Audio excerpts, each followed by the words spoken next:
This conference will now be recorded.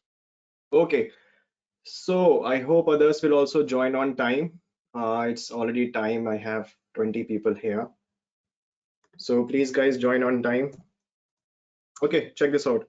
So what are we starting with? We will talk about Kubernetes. We will talk about one more thing called as ACI. ACI is called as container instances.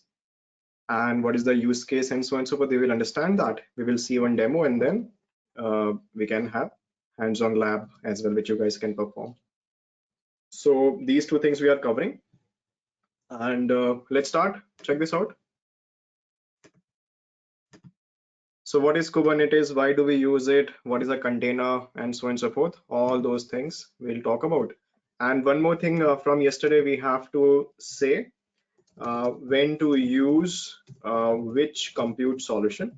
That from the point of view of an architecture, when to use which one. There is one flow diagram. We will flow chart is there, which I gave in the chat yesterday. That same thing. Once we learn this, I think then we can discuss that as well.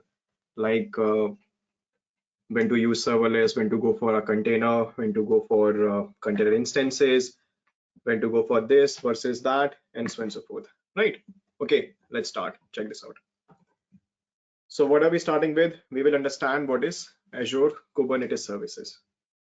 So I will start from the very scratch itself, and we will check out from the point of view of networking, what the point of view of deploying stuff, how does it work, and what it is, and so on and so forth. Right? So you have to hang in with me and understand. So let's start. Give me a second. Let me just reconnect my whiteboard one more time. It's behaving slightly different. I hope now it's okay. Or let me just give me a second. Okay, that's great. Check this out. Still, I can feel it slightly, something is different. Okay, so right. Notice this. So let's talk about this and start. So imagine there is one e-commerce website is there, and there is one e-commerce website. Guys, just hang in. I think let me just quickly check something over here.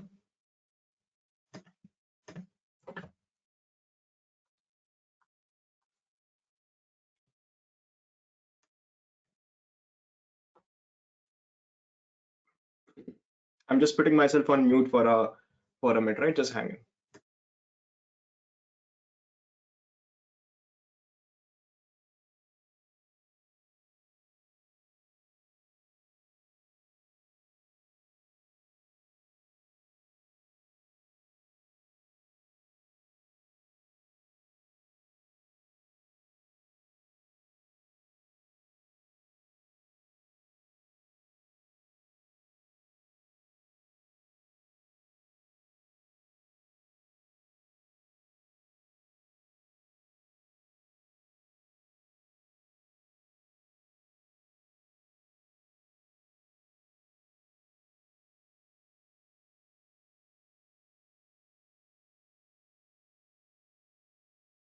Okay, sorry.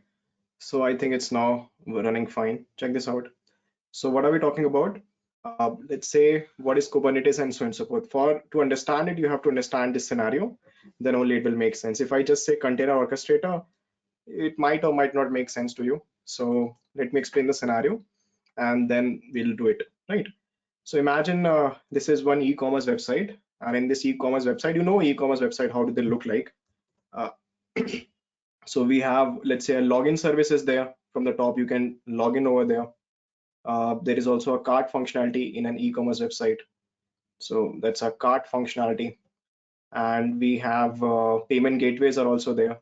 So let's say there is a payment gateway. And then what else do we have? We have product catalogs. So this is a product catalog, and in the product catalog, you can see some pictures are there, shoe and t-shirt and so on and so forth. Those type of things are there, right? We have made this diagram before. You know, there is a order history as well. Let's say there is order history, right? So what we are talking about, guys, we are talking about those who just joined AKS Kubernetes, and we are just starting, right? So we are just trying to understand one scenario, and then we will understand what is Kubernetes and XYZ. So this is an e-commerce website, and on the bottom of the page, you are getting recommendations, right? So whenever you're searching for something, some recommendations comes in the bottom of the page. So there is a slider and they keep on sliding recommendations. What else do we have? We can have wish list and so on and so forth. Let's say I have a wish list over here, and this front end is also running somewhere, right? So many things are there in any e-commerce website. You can feel multiple type of services are there which are together making that particular e-commerce website. So what are we talking about? So these are various, I have just listed a couple of them. You might be thinking of many more. So let's start from somewhere. So these are various services which are together providing us this particular e-commerce interface and so on and so forth, or all the functionalities which the customers are trying to get. So this is where I have that you can say particular application running. This is the payment gateway. Imagine this is payment gateway, one instance of that application. Where is it running? Why it is running? Why? I think it's very clear why it is running, because there is a application we are talking about.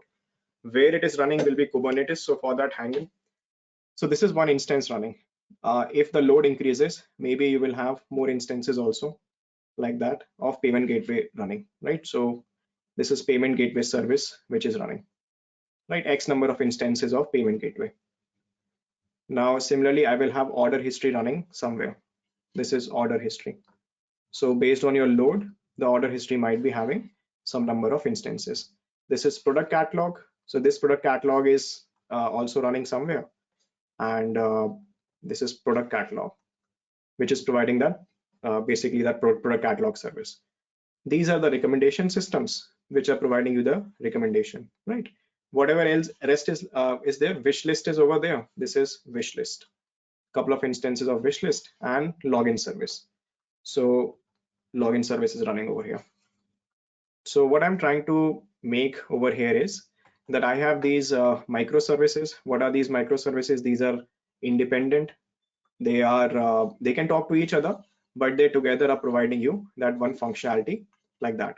So any big thing which you have heard about is a microservice approach, and these are independent services which are together providing us that type of functionality. So these are product catalogs, and I have recommendation systems over here. This is my recommendation system, all the R's, and whatever rest is left, that's over there, right? So they will be running as such. So Netflix is running is a microservice. Amazon will be a microservice. Flipkart is a microservice. Uber will be having microservice somewhere, and so on and so forth. So what are we basically talking about? This training is not about microservice. Basically, we are talking about that we need to run something somewhere. Notice this. So what is this yellow line? So I'm putting all of them in some yellow boxes, right? So there is a thing in the world called as container. What is a container? Container is the application and the code, application basically, and the dependency over there. So this is one container, this yellow color container. So I'm just putting them in these containers as such, right? So those who just joined, we are going towards Kubernetes. So I'm trying to explain a scenario, and then we will see how Kubernetes is running and so on and so forth. So let's just make them right. So what we see, so what might be there? Dependencies will be there. So whatever dependencies are there, they are also there inside this container like that. Whatever dependency is required to run payment gateway will be there. Whichever framework is required to make this recommendation system, Python maybe, or R will be there. Order history will be there, product catalog will be there, and whatever dependencies are required will be there as such. So what is a container? This yellow thing which I'm making is a container right now, right? It's a package of your dependency and the application code, this part. So this is what is required. That's a microservice. Microservices are running in small, lightweight containers. What is a container? Container is having the application code and dependency over there together. You have heard about one thing in the world called as Docker container. You all must have heard about that. So Docker is a type of container runtime, right? Docker is the name of the company also. That's also container technology as well, which packs the code along with the dependency together. So Now the question is that where we will be running them. Will I run them in virtual machines? Will I run them on my physical machine? Or basically, where am I gonna run them? So all the approaches are possible. You can run them in virtual machines and so on and so forth. Individually, you can manage them standalone. And but what we are learning is Kubernetes. So check this out. So imagine we will learn from two point of view. So this is what we have to make. Why do we want to make this? Because we want to have that particular application. Front end will also be somewhere. So I think I skipped front end. This front end will also be somewhere, right? Like this. So, right. So that is also there. Okay. Now let's understand one thing. So two point of view. First point of view is of an administrator. So this is the administrator over here. From his point of view, what will happen? And we will see from the developer's point of view, what will happen, right? So this is the administrator. He is the administrator. From his point of view, what is Kubernetes? And from the developer's point of view, what is Kubernetes, right? So that is the developer over there. And in the middle, we have the boss. That's the boss, right? Like that. So the boss goes and says to the developer, dude, make that payment gateway, make this payment gateway service, make that, right? So the boss goes and says to a developer, please make that payment gateway service. So let's say this is the payment gateway which he is creating. So what will this developer do? He will open his laptop. That's his laptop basically, and he will start developing the payment gateway. Maybe in Java. Java is like that. Maybe in any whichever programming language he likes. So he opens his laptop and he starts making that payment gateway. Right, so right now we are assuming that he did a very good job. Everything is fine. He tested it out. That's great. Everything is fine. So payment gateway is ready. This code over there, this is the payment gateway application as such. Let's say app code or anything like this. This is ready. He developed it and he did a very good job in developing it, right? From his payment point of view, one service is ready. Similarly, he will also have his own friends and so on and so forth. So this is another team, he's working on something else. So this guy is working on recommendation system. So he developed that recommendation system. That might be in Python and so on and so forth. So this is that recommendation system. He developed it as well. And so on and so forth. Everyone will do their job. Everything is, they are taking care of their work. So boss is very happy. He says that, okay, developer, payment gateway is ready. That's amazing. Administrator, we need a place where we can run it. We need a orchestrator where we can run that particular environment. So what will this administrator do? He will also open his laptop, right? The very first thing is open your laptop, do it. The first thing is move your hands, right? Do it. So he opens his laptop and now a couple of things he will be doing. So he will be installing some local tools as such. We'll talk about the local tools. First thing which he did, he opened the Azure portal. So let's say he opened portal, and using portal, he deployed a Kubernetes cluster.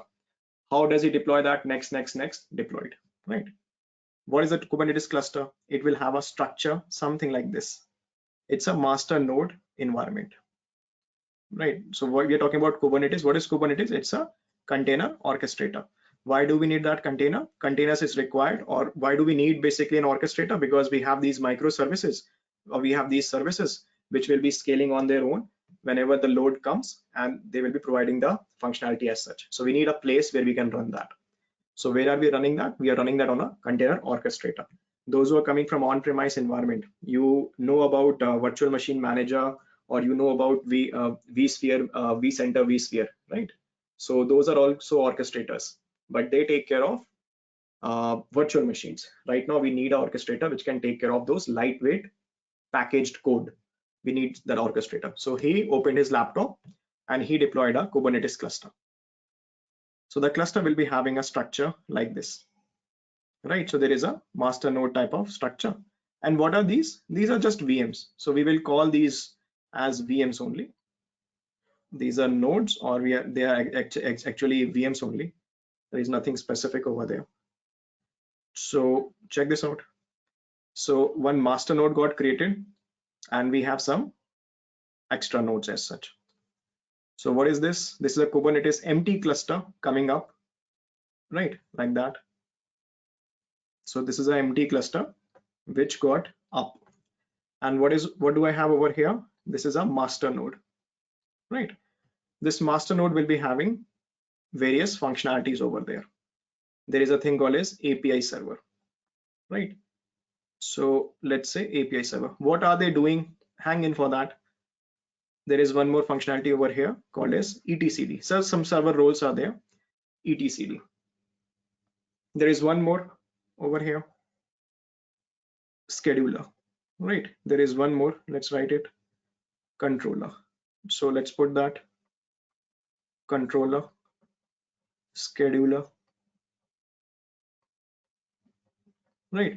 What are they doing? We will understand. Hang in. So what is running in the master node? We have basically 4 type of roles are there in this master node. Now a couple of things we need to know.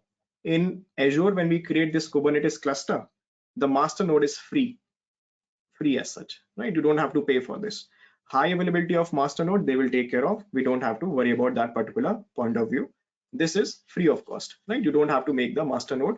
Master node will be there, but you don't have to worry about it. There is nothing you can do with it. Neither do you need to make it high available. It's automatically part of the service. What are we paying for? We are paying for these nodes as such. How many nodes can I create? In one Kubernetes cluster, I can have 100 nodes can be there in one cluster. So these gray things I can pay for, I will be paying for. And the biggest one which I can create is 100 node cluster, right? So one empty cluster got created by this administrator. The cluster is looking something like that, empty, right? So the boss is also very happy right now. He says that, okay, the cluster got created, it's empty. Let's do something with it, right? Let's do something with it. So he goes and tells the developer that we need to deploy those microservices. So why don't you make a container and put your application code inside that, and just make sure that you provide that location to the administrator. Administrator will do rest of it. And this administrator we are assuming right now, he's an expert in Kubernetes. He knows what he's doing. So the boss goes to developer and says, dude, just put your application code in the container and start working with it. So if I want to do this, what will I do? So what this now one of the most popular container runtime is Docker. So we are talking about Docker containers. Also in Azure Kubernetes service, Docker is the one which is there by default, right? Which will be there by default. So the problem is that this developer will need to create that let's say container. Maybe he will do it himself. It depends. Maybe in his company he's supposed to have that job responsibility, or maybe there is a DevOps guy. Maybe this is his friend who works in DevOps, and they together will do it in the pipeline, or maybe the developer will himself do it. It really depends on which company and in how the company's internal structure is, whose responsibility is it to containerize the application. A lot of times it's the developer's role. In very big companies such as IBM, the developers are supposed to write that particular file by which we can create those container images.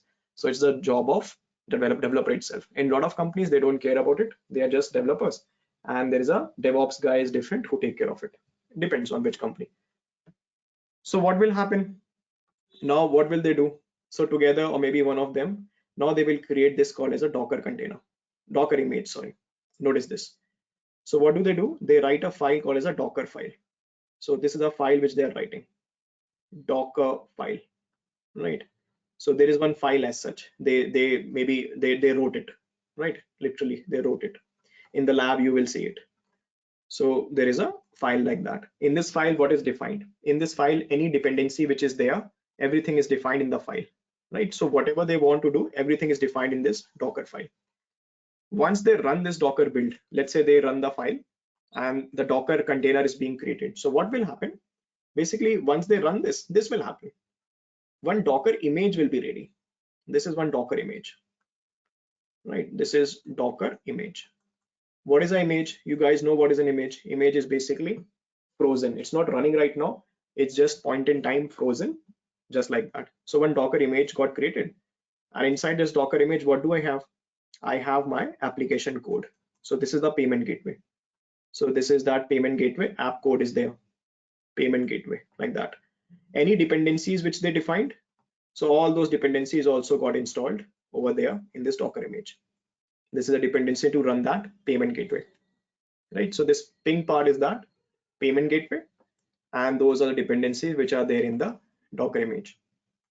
One question, Shivam. Yes, go ahead. This Docker image will be created in Azure, or it will be created in his local laptop?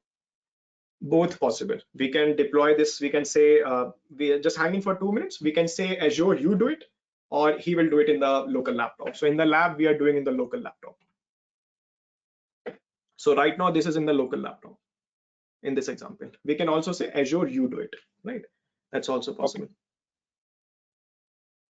So notice this. This is the second guy, right? He was working on the recommendation system. So what is the recommendation system? You have seen those, right? When you purchase something, recommendation comes. So that logic he's writing there. So he also creates his own Docker file. So maybe this is his Docker file, right? Like that. So in your production environments, you will not be doing this in your own laptops, right? This will be done in the DevOps pipeline. If your company doesn't have it, then anything is possible. Okay, notice this. So this is that second Docker image, and this image is having that recommendation system.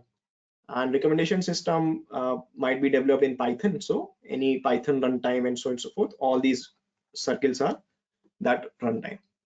Python, whatever packages are required, those are there.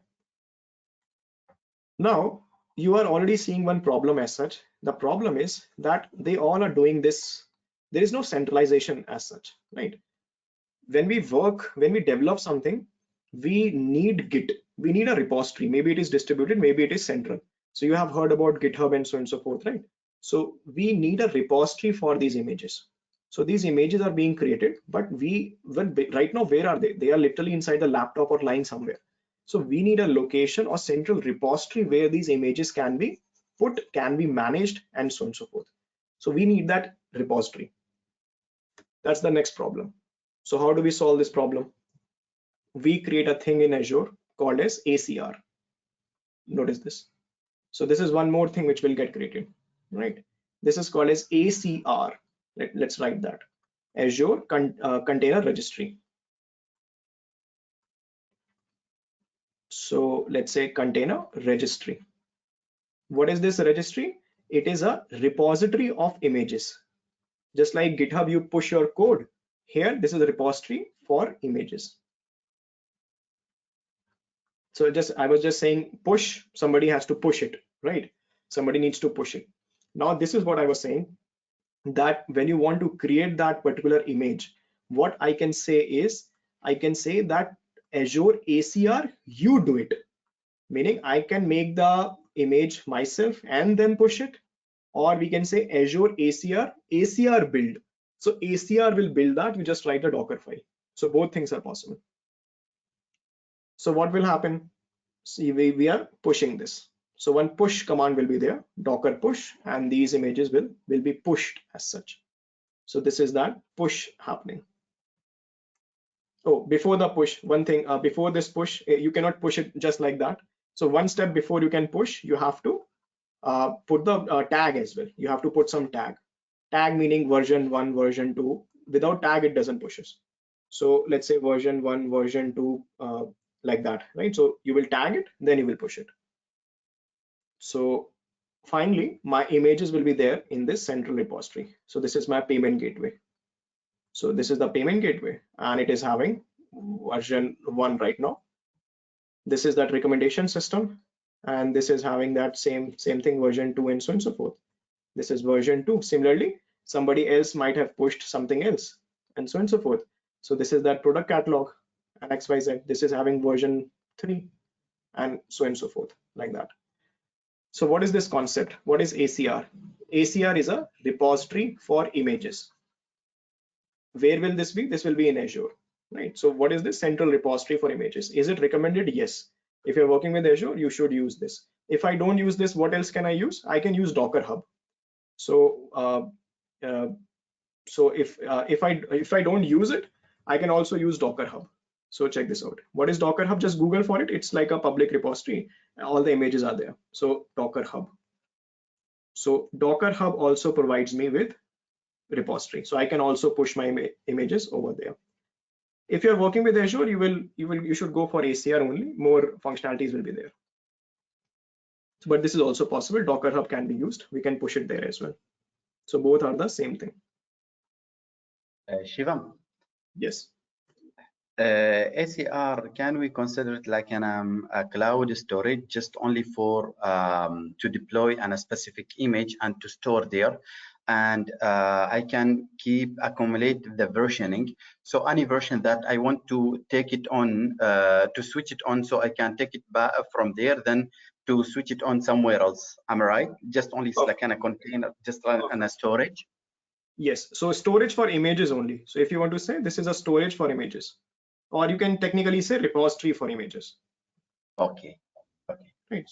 Storage for images. Okay. Now nothing is running right now, right? Nothing is running. So they are just, you can say images, just like we create VM images. Similarly, we have these images only static right now. Is so it the boss is, yes. Sorry.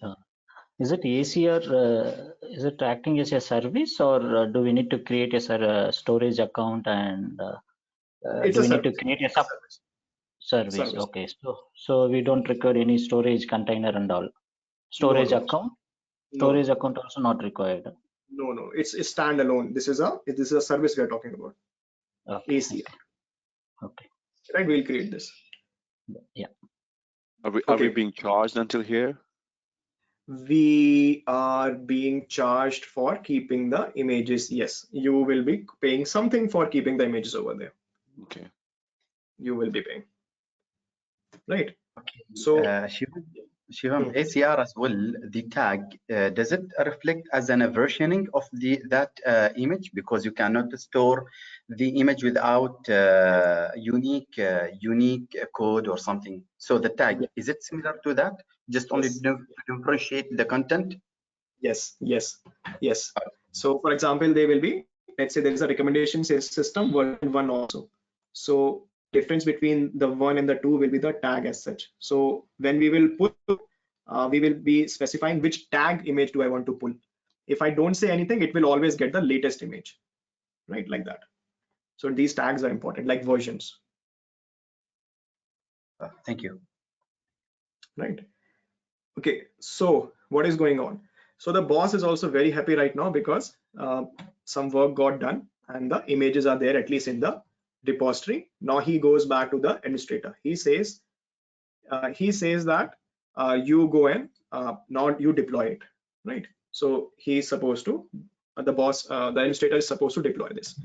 Now check this out. So what he will do, he will open his laptop again, but now he needs some tools as such to be able to do the next task. The first task, which was cluster creation, he just did from the portal. We will do this from CLI. You can do it from portal also. There is no big deal in that. Anywhere you can do it. So the cluster got created. Now he will be doing some more things. So he need a thing called as kubectl. kubectl.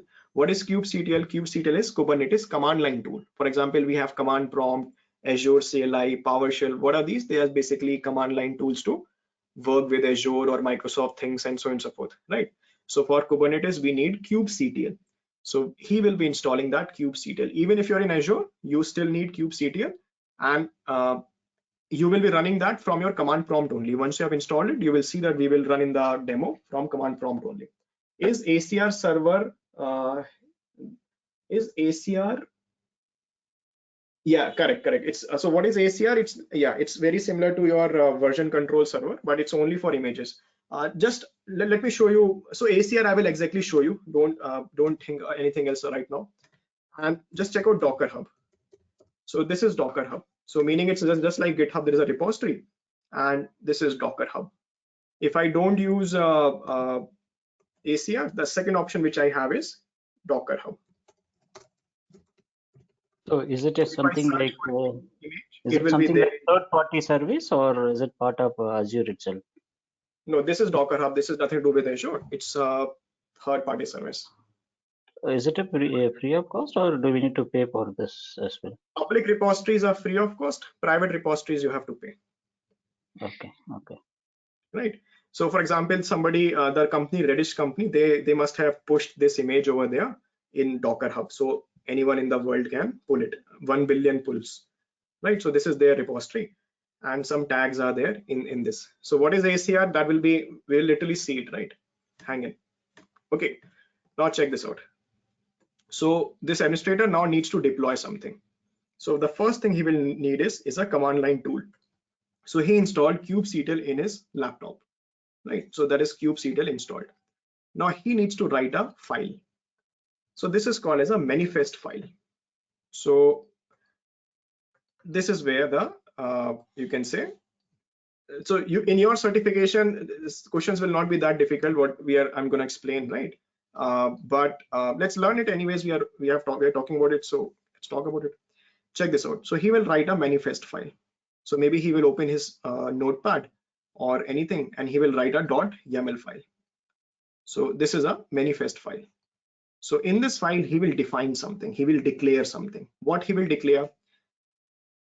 Let me write it like this. The real one I'll show you. I want two instances of. It will not be English. It's a YAML. You can say structure. Instances of payment gateway.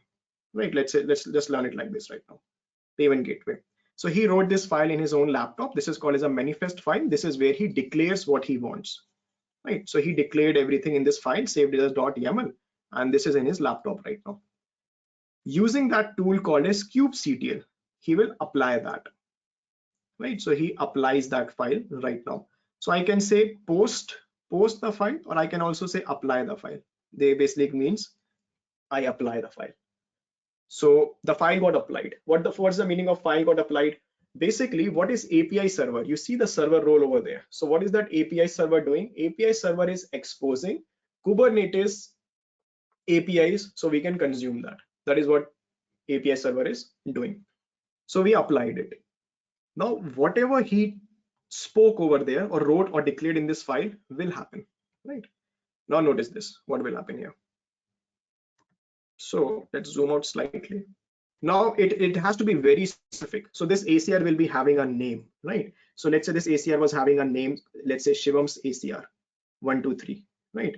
So whatever that name was, that needs to be defined over here. Like, okay, from Shivam's ACR 123, you have to pull the image called as payment gateway. This is the payment gateway. And which version do I want to install? I want to pull version number 1. So whatever you're defining needs to be correct. And we are assuming everything is correct right now. Everything is perfect, right? So what will happen? One pull operation will go on. So this pull operation will happen, ACR pull operation basically, right? So this is a pull operation going on. Why? It happened after the apply. So one pull happened.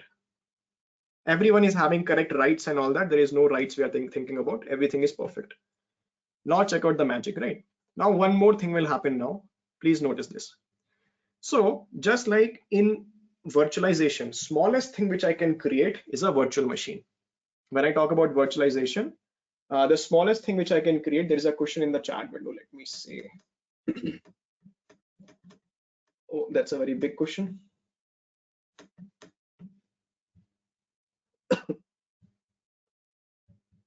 ACR will contain specific images developed by you. This is an alternative for Docker. Yes. So ACR will be your company's ACR, and no one else will have access to this. You can give them access, but you generally will not give it. This is your company's ACR in your subscription, right? And it's exactly alternative of a private repository of Docker Hub. In Docker Hub, we can also have private repository, right? So it's the same thing we can have here. This is your company's thing. Okay, now notice this. So in virtualization, the smallest thing is it's literally a virtual machine, right? In containerization, smallest thing is a container. In Kubernetes, smallest thing is a pod, P-O-D. So what will happen? One new concept will create now. This is called as a pod. Please notice this. Hang in with me. So one pod will be created. He actually said 2 pods. So just let me complete that. So 2 pods will be created like that. This red thing is a pod. This is the smallest thing in Kubernetes pod. Now inside this pod will be the Docker container. So the Docker container will be with the other color. Let's say over here we have the Docker container as such. This is a Docker container, this yellow one, and inside this and this is running right now. And inside this Docker container is our payment gateway and all the dependencies. So this is the payment gateway, and these are dependencies to run it. So this is the payment gateway and dependencies to run it. Okay, so what just happened? What is this pod? Pod is like a logical thing, right? What is this pod? Smallest thing in Kubernetes. Everything, the containers will be running inside pods as such. So it will be there. Think about this till now. Questions? Then I'll tell you more. Shivam, Yes. a question is the Kubernetes, is it similar to Docker? But Kubernetes, with this what I'm understanding, it is a Microsoft product, and Docker it is XYZ product. Am I right? Kubernetes was actually created by Google, and Kubernetes is open source. And when Google created that, they internally call it as Borg, but open source it is called as Kubernetes. It is open source, nothing of Microsoft. But Microsoft picked it up. So Microsoft, when we create this Kubernetes cluster in Microsoft, it is called as Azure Kubernetes Services. Those extra things are supported, like NSG can be applied, Active Directory rights, Key Vault, and so on and so forth. Those extra things now come together. Nothing to do with Microsoft. It's open source in Azure Kubernetes Service. And there was and what, anything else you were asking? Yeah, I thought it is an Kubernetes, it is a Microsoft product, and Docker it is like a virtualization technology. VMware it is a VMware product, and Hyper-V it is a Microsoft product, something like that. I thought it's a part of a brand of a product or something. Okay, so you have worked with Virtual Machine Manager, VMM System Center Virtual Machine Manager? Yes. Or so similarly for example, VMM is just a orchestrator for your VMs. On a data center we install those VMM server, and we can deploy in any physical machine. You can remotely deploy anything which you want. Yeah. So what is Kubernetes? It is an orchestrator to run those containers. Why do I need this? Because just like in VMM scenario, when you are managing your VMs, thousands and thousands of you can say nodes can be there, part of the VMM cluster, and you can remotely deploy stuff. So here, those thousands of microservices might be running, and I can just make one YAML file, and whatever I define will happen. So it's just an orchestrator of containers, and the container is Docker container. Docker is name of the company. Docker is the name of the product also. Oh, okay. Thank you. Shivam? Yes. Yeah. So could you just go over this YAML file and what is tab and how does it pushed again to as a pod? That's where I got a little confused. Okay. So we will see the real YAML file. Hang in. So what is this YAML file? So see, now something needs to be deployed over there. Just like in Azure, I want to do something. So how can I do it? I can make a ARM template. I can write a Python script, or sorry, a PowerShell script, or I can from the GUI also from Azure portal, I can go click. So in Kubernetes, if you want to do something, you can do it from a YAML file. So you make this file, and whatever you will define, we are assuming is correct, and that thing will happen. The image will be pulled, and those things will be created. And rest we'll cover. Any other question till now? Think about this. Yeah. Shivam, when we talk about this master cluster, primary master cluster. Yes. Do we get any console to manage the all Dockers or pods, or? So you cannot connect to the master. Master is not in our control. It's by default taken care by Microsoft. We have a GUI of Kubernetes, using which you can also, like we have Ambari in Hadoop, like a view of the cluster who's running where, but you cannot connect to the master node. Actually, that comes under Kubernetes only, right? The master. Yes, yeah. This is Kubernetes cluster, correct. It's a 2-node cluster. See, according to our diagram, it's a 2-node cluster. Yeah. Yes, this is a 2-node cluster, and master node is a third node, which we are not paying for. It's free. Okay, so we are not getting any separate console. Example, when we talk about VMware, we will get the virtual center access, console access, right? The similar way, are we going to get any separate console access under master? No, not needed. It's not in your control, not needed. If you deploy Kubernetes on-premise, you can do anything. Not needed there. There is no need of it. There is no need of it. Okay, if I want to restart the container, container or something, how, from where exactly? YAML file. You can restart from YAML file, from a command line, kubectl command. You can do it. There is a from those things you can do it. Everything from our own laptop itself. It's using some script only. Nothing other than that. Nothing else. Other than that, nothing else. There is one more GUI which is there, which is now coming up, which looks like this. So you guys might have heard about Ambari. Ambari is just like a view of like a Hadoop cluster. This is your GUI in that scenario. Looks like that. Kubernetes dashboard. This is the only other possible apart from. But this doesn't do everything which you can do. It's just like a view of the cluster. Okay. Right. So when you say that the hub, Kubernetes hub, Docker hub, whenever I upload the image under Docker hub, is it other people also they can be able to view it, or I mean both possibility? Public and private repositories are there, and if it is public, anyone can see it. If it is private, others cannot see it. Okay, so when I go for private under Docker hub, we have to pay. Yeah. Yes, you have to pay. Okay. Shivam, Yes. regarding the YAML, Yes. since I'm deploying the PowerShell or the script from YAML, so I have to mention, I have to specify the ACR. Am I right? AC, perfect. Yeah. You Is have to there specify any username, password to be accessed or something, or just only it has to be in my tenant account, or I can, or is there a way to connect multiple ACR? You can do multiple ACR.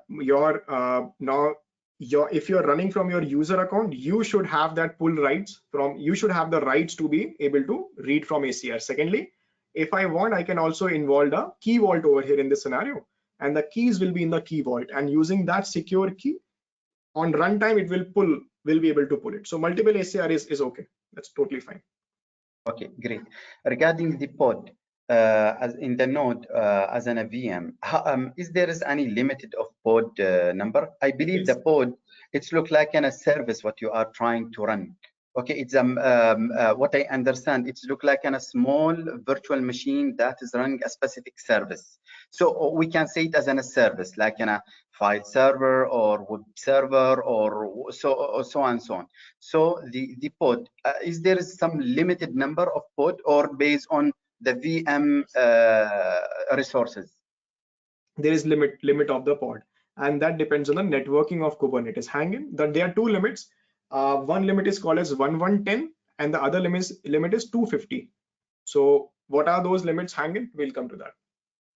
Right. So, but there are limits depending on the networking which we are doing. Advanced networking. Yes. Okay. So which part do I need to repeat? Okay. So pod is nothing but it's a collection of containers. Yeah. It can have more than one container. It can have one or more than one container. It's just a logical place where the container is.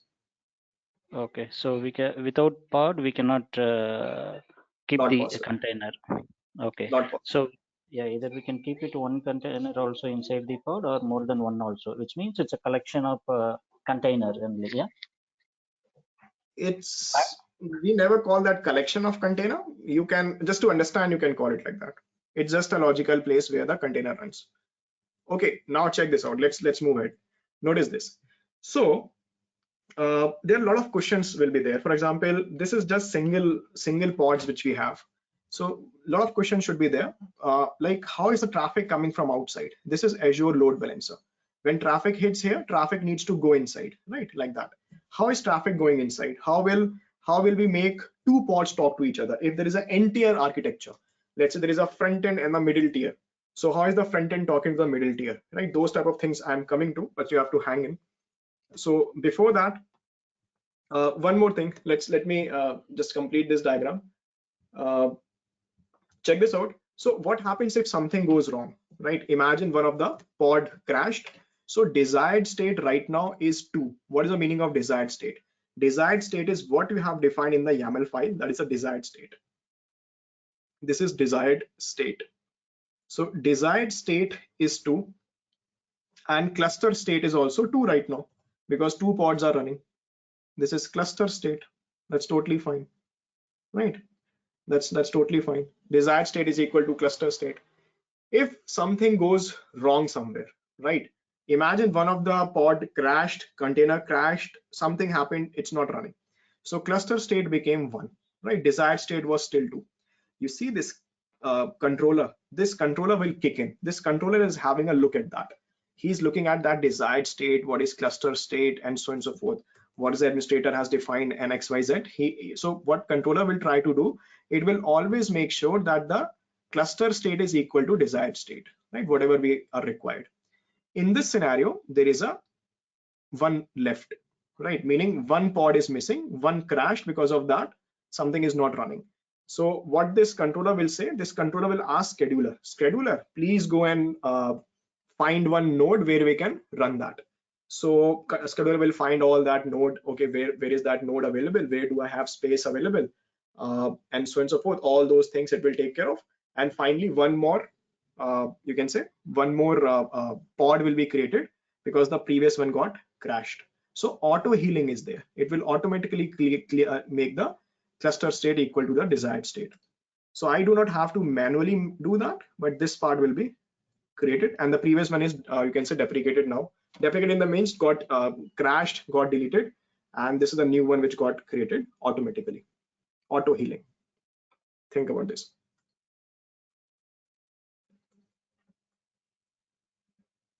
Okay, the second created pod, Shivam, from where does it been taken?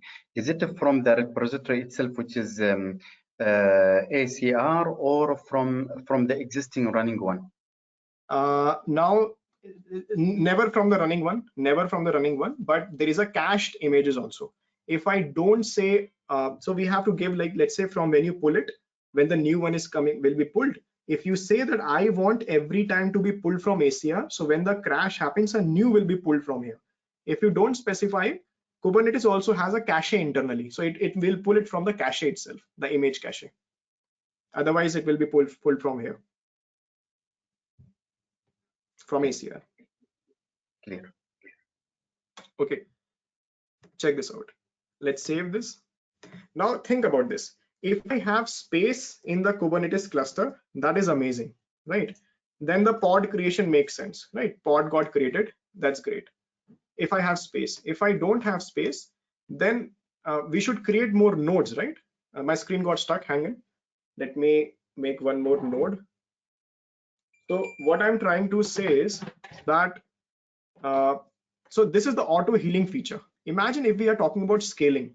You want to scale now. You are saying that, okay, when the load increases, Shivam, when the payment gateway, more people are trying to do the payment, why don't we do auto scaling, right? So that is totally possible. You can do auto scaling, and it is of 2 types. So notice this. I can do auto scaling, and this auto scaling will be this is, hang in, just sorry. So this is the auto scaling. I can do auto scaling in 2 things. So in the lab, I will show you 2 things, right? One is pod auto scaling. Pod auto scaling. So now whenever we talk about auto scaling, this is horizontal auto scaling, right? What is horizontal auto scaling? We are creating more number of pods. So whenever we are talking about auto scaling, it is always horizontal auto scaling. Horizontal auto scaling doesn't require a downtime. You guys know that we have talked about, right? Like more number of VMs behind a load balancer doesn't matter, and so on and so forth. So pod auto scaling, if I enable that, what will happen? More number of payment gateway gets created. So I have to give a condition. Based on what condition should it do it? So conditions, for example, if I think about the easiest condition, it will be like a CPU based condition.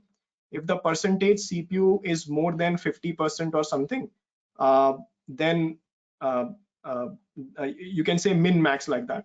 That min this, maximum that. So maybe 15 maximum, 2 minimum. So it will keep on, based on CPU percentage, will keep on scaling out, scaling in between this min max condition. So this will make sense only when you have space in the node right now. If I don't have space can be because of many reasons. First, CPU VM doesn't have that size. Secondly, number of pod upper limit got hit, which we are coming to. Hang in. So the second thing is node auto scaling. Right, in node auto scaling, the same thing will happen. You can say the condition and how many do you want. So you can say maximum is anyways 100. Anyways, in the sense maximum is 100. Without that, I cannot do it. And I don't mean that I can just create 15 over here. I just want to say that you can say maximum. You can say minimum and maximum, any number which comes to your mind. It's up to you. But node upper limit number of VMs I can have in one Kubernetes cluster is 100. So both type of auto scaling is there, pod and node. Think about this. Any questions comes to mind? Yeah, Shivam, when we talk about this node, it is acting as a physical host, right? Just physical host. Like when we compare with VMware, it will be equivalent to ESXi. Or ESXi is the hypervisor, so yeah. it will be equal to your physical server. So here this node is a VM. It's really a VM, right? Like it will have operating system like Windows 10 installed on this thing. Yes, Linux, so, not Windows 10, Linux or like that, server, something like that will be there. It is by default it's a Linux. We are not. By default, it will be Linux. So we cannot install any other than Linux operating system on this node. You cannot create your own custom, not only the one which are Microsoft provides, only those will be there. Versions will be there available, but we cannot bring our own. It's a predefined node, so we cannot modify anything. Whatever the Azure gives, the same thing we have to. Yes, we don't need anything apart from that. We really don't need, because it's a Docker environment. Anything which you want to install for your application will be like dependency inside the Docker file, inside this Docker image. So it really, we don't need that. So are we going to configure the hardware configuration for each and every pod as well here separately? Like example in hypervisor, when we talk about VMware, we will install the ESXi. On top of that, we will deploy the many VMs. When we try to deploy the VMs, each and every VM, we will configure the CPU and memory. The similarly, are we going to configure the CPU for each and every pod? Correct. Yes, you can do that, and you can specify like this. You can say how much CPU you want, how much, let's say upper limit, bottom limit, milli CPUs. So it's a container very lightweight. So we say milli CPU. So when this container will start, this example is a YAML file. We will read in the end. Right now, it will not make sense. This is the YAML file which is here in this one. This green one is this YAML file. Okay, that is possible only in pod level, not in container level. Yeah. This is so pod is a logical thing. Pod is nothing. It's just logical. There is nothing like it's just a logical thing. You will specify on the container level like that. Okay. So like a resource group is there, logical box. It doesn't do anything. That's a pod. Okay, check this out. So now, yes, go ahead. Yes, Shivam. So this pod we can define as a concurrent users. Like if we have 10,000 concurrent users, create one more pod, or we can define like this. We can define, so concurrent users will be some sort of sessions will be created. So you can define, need to check how we can do that on concurrent users, but you can define a condition over there. Some condition will 100% will be available, Let's say if it goes beyond this, create maybe 20, 30, 40 more pods as such. So is there any minimum sessions are there per pod? Like for example, in NVIDIA, each pod have each connection server has 3,000 concurrent sessions. Like that, is there any? 100. Yes. So for example, just like we have ports, right? Let's say 65,000 ports are there. So similarly, the same concepts are here. We'll come to that NATing part of it, and you will be having those ports as such. So limitations will be there, and beyond that, you need to create one more. Right? Okay. Shiva, Check this out. Yes, go ahead. the pod, is it read and write or just only read only? It's so your application is running over there. It's read write anything. There is nothing like that. This is my payment gateway service running. So it's really read write. It can be anything. There is nothing like read only. It's like a normal application. My payment gateway, my UI is running over there. In case, since you mentioned that the first VM over there, you said if it's got to crash the pod, then it will take from the end. So any data what is available in that pod will be gone. Am I right? Yes. And how do we make sure? So we have various options as such. For example, we have learned file share, right? This is file share. Yeah. Storage account file share. So what we can do, we can mount that. So now your data is no longer over there. It's in a file share. Okay. Right? Got it. Right? Thank you. Okay. So check this out. Now, okay. So now, we'll come back to this diagram. Let's talk about little networking first. Let's go one step back and let's open one more. Check this out.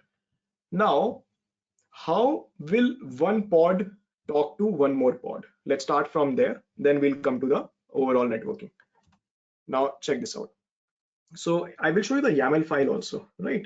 So whatever I'm saying, we are really doing it, right? So you see this service over here. It will not make sense. I just want to highlight that. You see this service as such.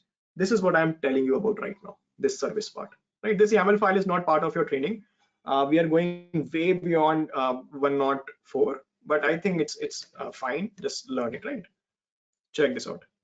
Now, how is somebody talking to someone, right? Let's talk about that. So check this out. So there's a concept called as service. This concept is really like service. Like I have a VM, I have a public IP, I have a storage account. This is an object inside Kubernetes. It's really get created. They could have named it better, but this is the name, service. So imagine this is I have 3 pods right now over here. These 3 pods want to talk to those 3 pods, or 4 pods, or 100 pods, or 1 pod, right? So how is the communication going to happen? We will be creating something called as a service. So this blue part is that service, right? One service here, one service over there, which is as such. This is called as S1. Let's call that S2, right? And this is my you can say same type of pods are there, same thing is there. Maybe this is the entire front end, and this front end is trying to talk to a middle tier, right? So the other one is a middle tier, and so on and so forth. So communication will happen through the service. So if this pod wants to talk to that pod, basically like a structure like this will be there. This traffic will go like that, and traffic will go to that pod, and vice versa in both the direction. So we will create some names as such. A name in the sense like you can say this is my front end service, or let me say this is front end service, right? So for example, over here we are giving a name.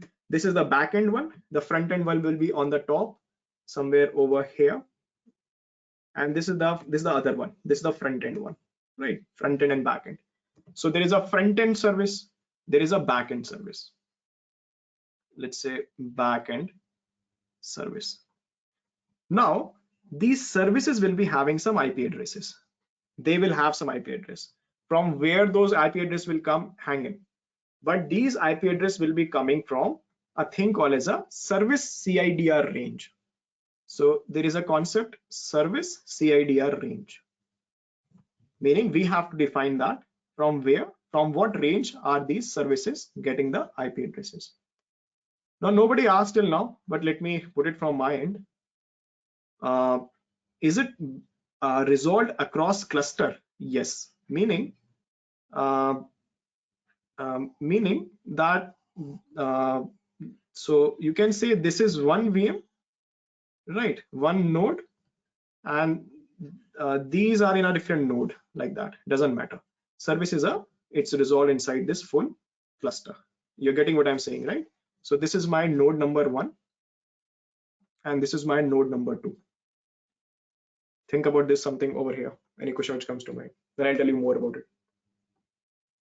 So Shivam, on node 1, so we're running one pod, and on node 2, we're running 2 pods on the backend. Yes, service. yes. So Shivam, is S1 and S2 is a load balancer? S1, S2, is it a load balancer? Not really. It's not a so you can call this, because when it sends the traffic ahead, right, it sends in a round robin manner, but this is not a load balancer. It is just like a package, like an entry point.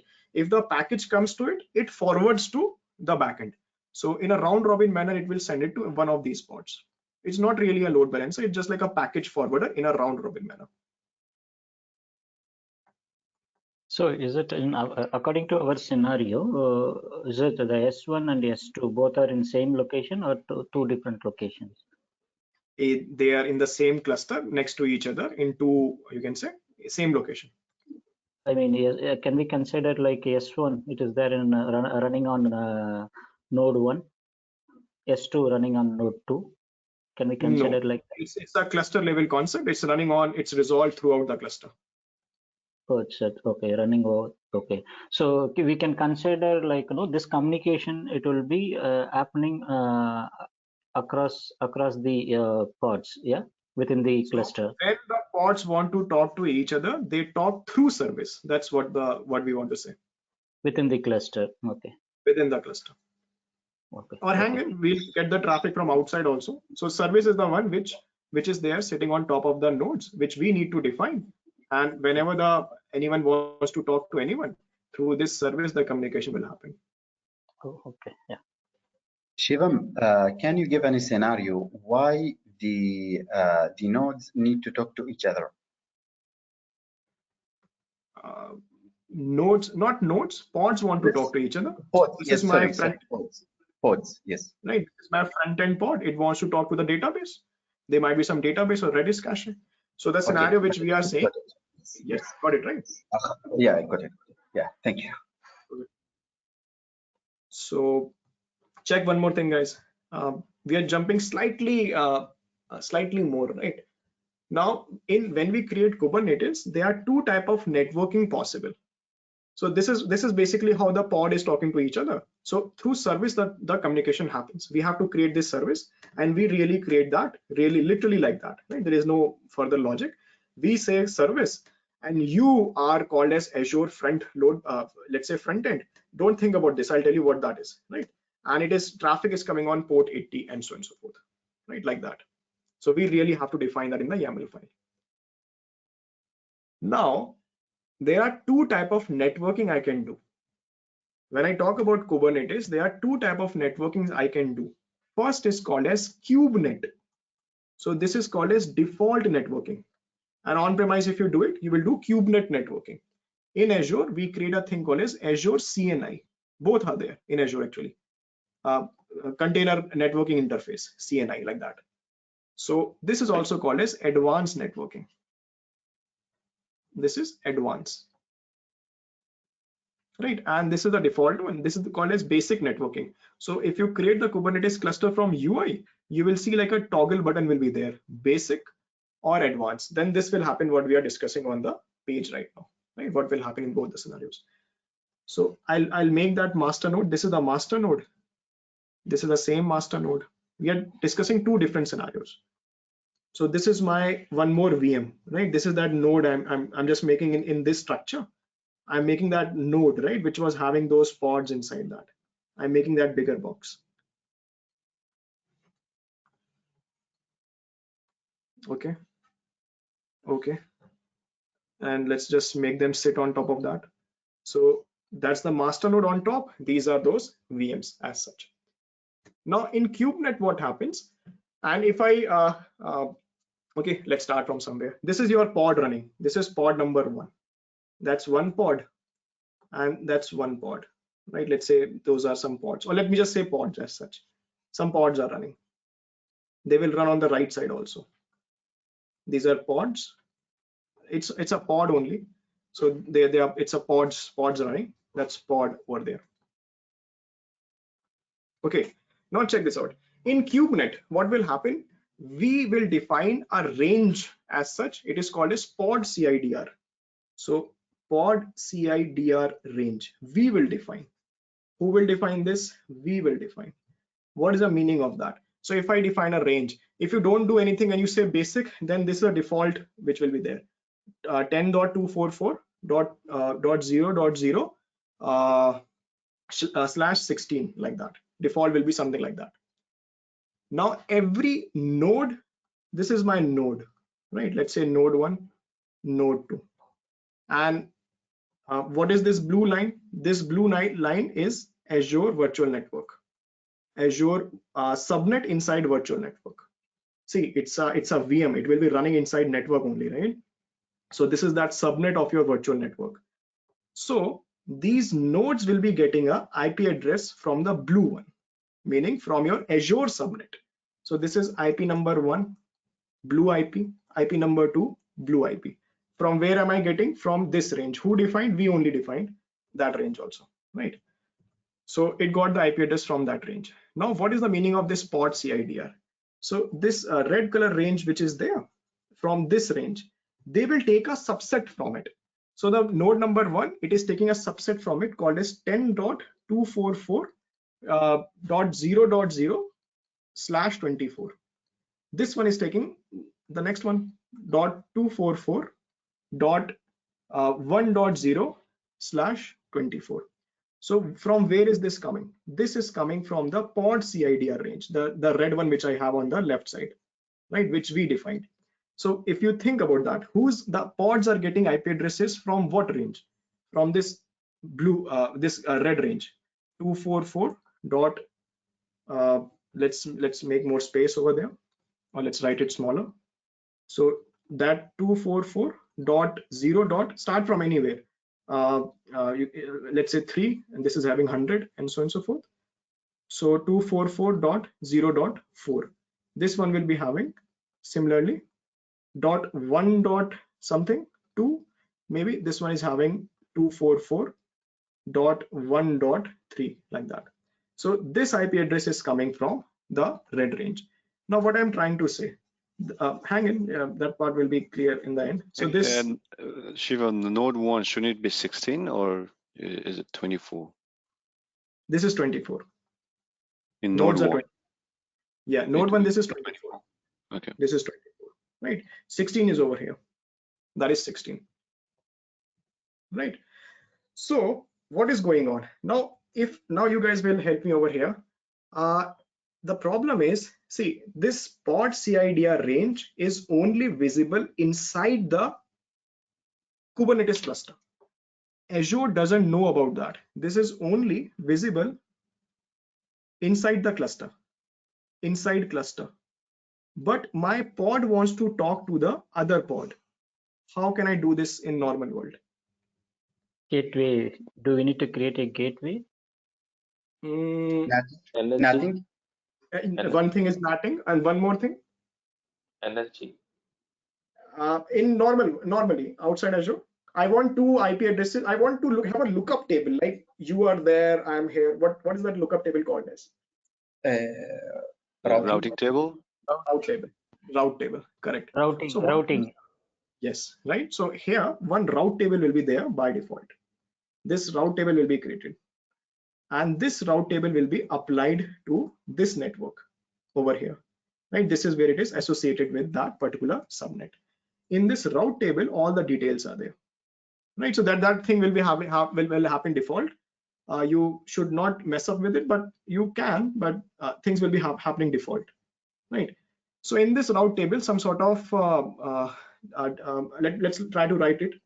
So let's say 244.0.0/24. So I'm writing this one, right? This means IP number 1, meaning IP number 1 is this IP number 1, meaning if somebody is trying to send traffic from there, right? So that where is that particular IP, where is that particular range, that part we are defining in this route table. Similarly, if anyone is sending traffic to this range, 244.1.0/24, then the traffic should be sent to IP number 2, and inside there will be a NATing, right? So over here will be a bridge network. There is no need to go for this. If you want to learn more, join the Kubernetes class, but there is a bridge network over here, and this is where the NATing concept comes into picture, and NAT happens. So traffic is going from one to another. So in KubeNet, what happens is, and KubeNet is slightly slow as well. Why is it slow? Because hops are happening, because lookup happens in the route table, and because of that, KubeNet will be slightly, you can say, more number of hops are there, but works normally, like traffic can flow from one location to another using this entire structure like that, right? So like this, traffic will go from one to another. Think about this. I'll tell the other one, then we'll talk about the differences between them. And just somebody was asking that, right? How many number of pods do I add? It really depends on the type of networking you are doing. So if you have KubeNet, then you can have 110 pods per node, right? So 110 is the limit of KubeNet, pods per node. So like that. It defines based on the network what we choose, network service what we choose. One more time. No, it is completely depending upon the what Yes. KubeNet we choose. I mean the Correct. network service what we Correct. choose. Correct. How about the resources for the VM itself, Shivam? In the sense? Since it's just only my understand, the node, the pods look like a service that's need resources. So not just only relying on the network or something. So how about the resources, processing, RAMs, and Yes. memory? So just only this is my question. I thought that it is depending on two factors, maybe network and resources. Yes, definitely. It's depending on two factors. So this is the upper limit, right? Let's say maximum, meaning even if you have space inside that VM, more than 110, I cannot create in KubeNet. So this is the maximum upper limitation. This is, yeah, correct. You can say that this is because there is no exact reason which I am aware of because of why this is coming up. But this is the upper limit of the technology in this scenario. Where maximum can be this. And second limitation will be if you have a very small VM, you selected some less number of RAM, then definitely there is no CPU available or GPU, you can say RAM available to give the pods. That's Great. Also correct. Thank you. That is understood. That is by default. This is the upper limit. Okay, now check this out. So there is a brother of it, which is we have on the right side. This is called as advanced networking. Now in this advanced networking, things will remain same till now. Till now in the sense only till here.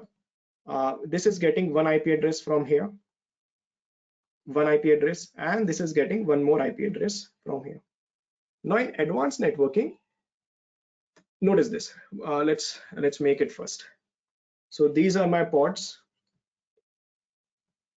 Right, now check this out. So these pods will get an IP address from the subnet range. So this is my Azure Virtual Networks subnet, right? This is Azure VNet subnet, the blue one. So they will be getting an IP address from there. There is no route required. This is, you can say, they are literally, Azure also knows pod level who is having what particular IP address. So difference between Azure CNI advanced networking versus KubeNet is that in KubeNet you define your own CIDR range. It's only visible, the pod CIDR range is only visible inside the pod. That's why we require a route table, and because of that it creates extra hops and like that. In the other scenario, so anyone can talk to Kubernetes as well, meaning if there is, let's say this is my Shivam's virtual machine, right? So my VM, so this wants to talk to that pod. It is totally possible in both the scenarios, but you can say that now this pod is, this my VM was also having an IP address, let's say IP7. So the traffic will flow directly like this to IPv4. In the other scenario, it will also go, but in that scenario, more hops will be there. Now in this scenario, right side, default limit of number of pods. Default is 30 pods per node, right? Default. If you don't do anything, then this will happen. If you don't do anything, but the maximum I can increase that is till 250 per node. So what is my upper limit of advance? Will be 250. So 250 pods there, 250 pods here, right? Like that. So think about any, you can say pros and cons because of number of what we just talked about. Think about that, pros and cons, or any question which comes to mind. So whenever we choose the Azure CNI network service, so the VM and pods, it will be in same virtual network, yeah? They will get the IP address from the same virtual network. In the previous scenario, only the node VMs were getting the IP address from that virtual network. Inside, there was a different range, which was only visible to the cluster. Okay, so whenever I deploy the some VM, I need to create the own virtual network, right? Correct. Virtual network. The same network, same virtual network. Sorry, we can keep the pod also. I mean the cluster, Kubernetes cluster also. We can keep it inside the same virtual network. Yes, 100%. Or any scenario it will be there. So this is my virtual network. So it was there in this scenario as well, and in this scenario it was also there. But the difference is it's from the point of view of from where are we getting the IP addresses. The difference is over here, like CIDR range. That in KubeNet we have a pod CIDR range. In Azure CNI that is not needed. Hey, Shivam. Okay, yes. Sorry. Go ahead. So in the basic one, so I understand you gave this CIDR range, and within that CIDR range, we get the IPs for each pod, or are each node is getting their subnet, is some kind of a subnetting thing? I'm a little bit confused on both of them again. I'm sorry. So from this, in the basic one, so we will define this pod CIDR range, and the pods will be getting IP address from that range which we defined. This one, which is only visible inside the Azure. You can say it's only visible to the cluster. And from where are the nodes getting the range? Nodes are getting the range from the network. This is coming from Azure subnet, where inside which your cluster is running. So what about the other side, the advanced one? So I thought they also have the same. I know you do not give the CIDR range. So the Azure gives the range of the subnet, or how does it? So this part we will define both the scenarios. We will define, imagine. So let's say this is you defined that. So in over here, okay. So what is the negative point about? The only negative point about Azure CNI is that your subnet should be very big, right? If I have a very, so it's, I'm not talking about the network right now. So for example, this is my virtual network VNet, and inside that I have the subnet. So inside this subnet is that subnet.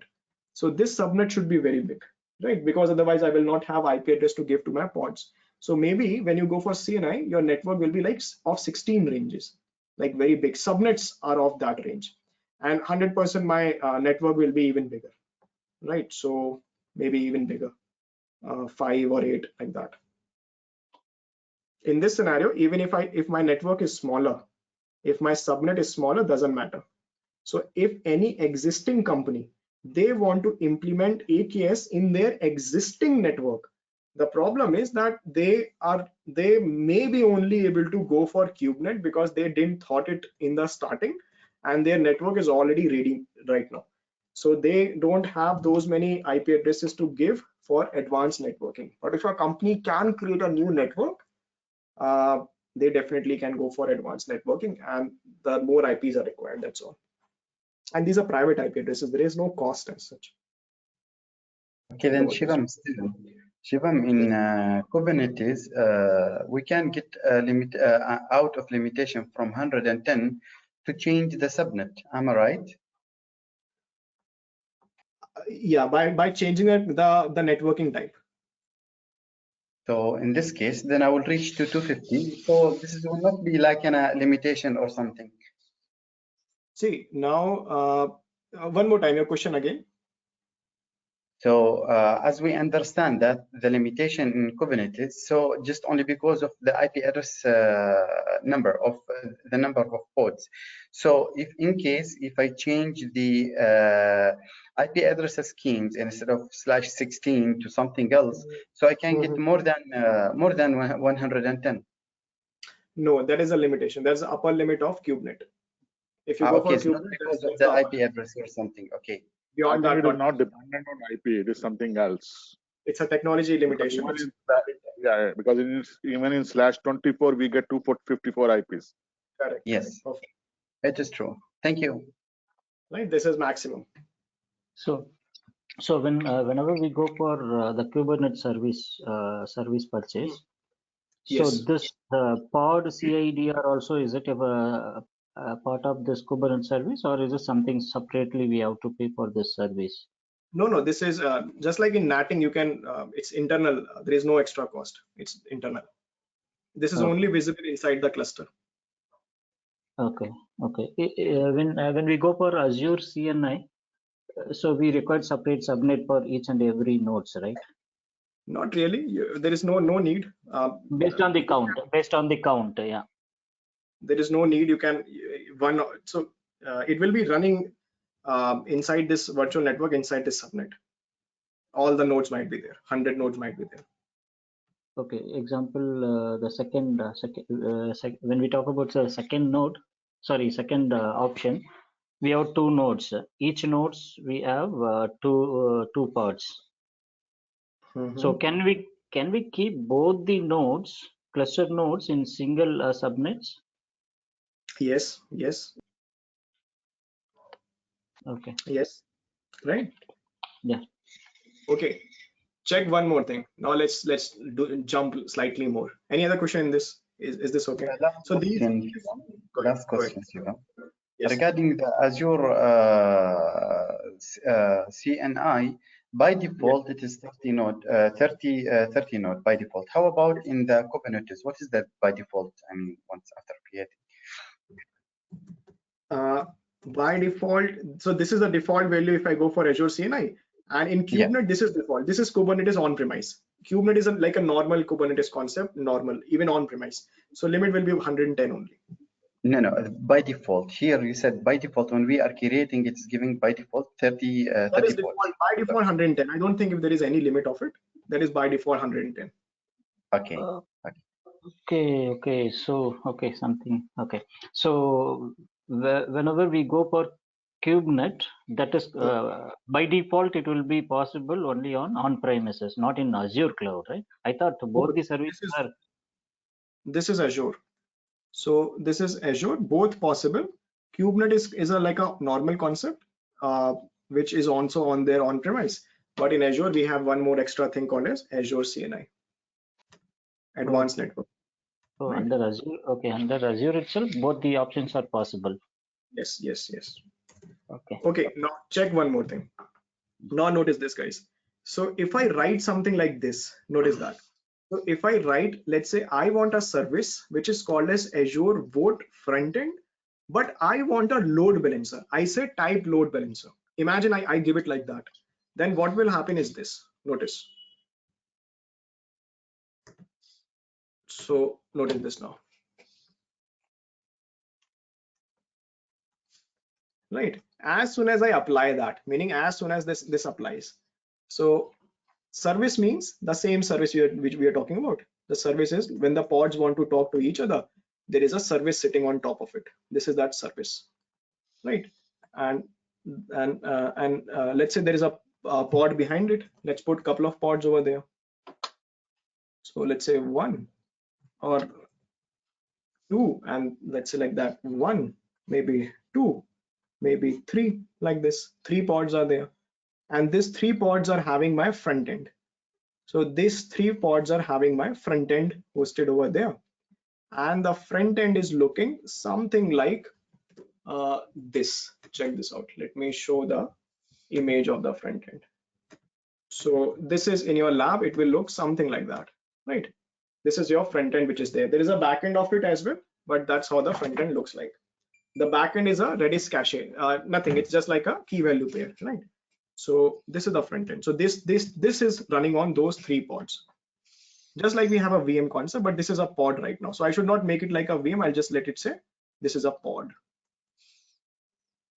Okay. Now we already know that service is a concept which is, and mute yourself, we can hear.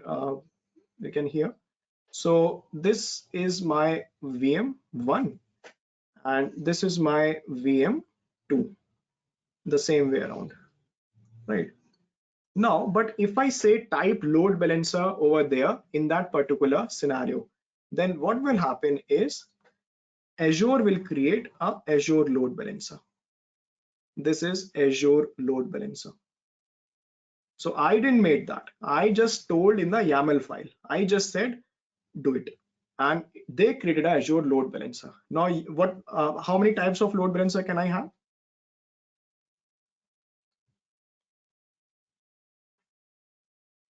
Okay. Based on the load.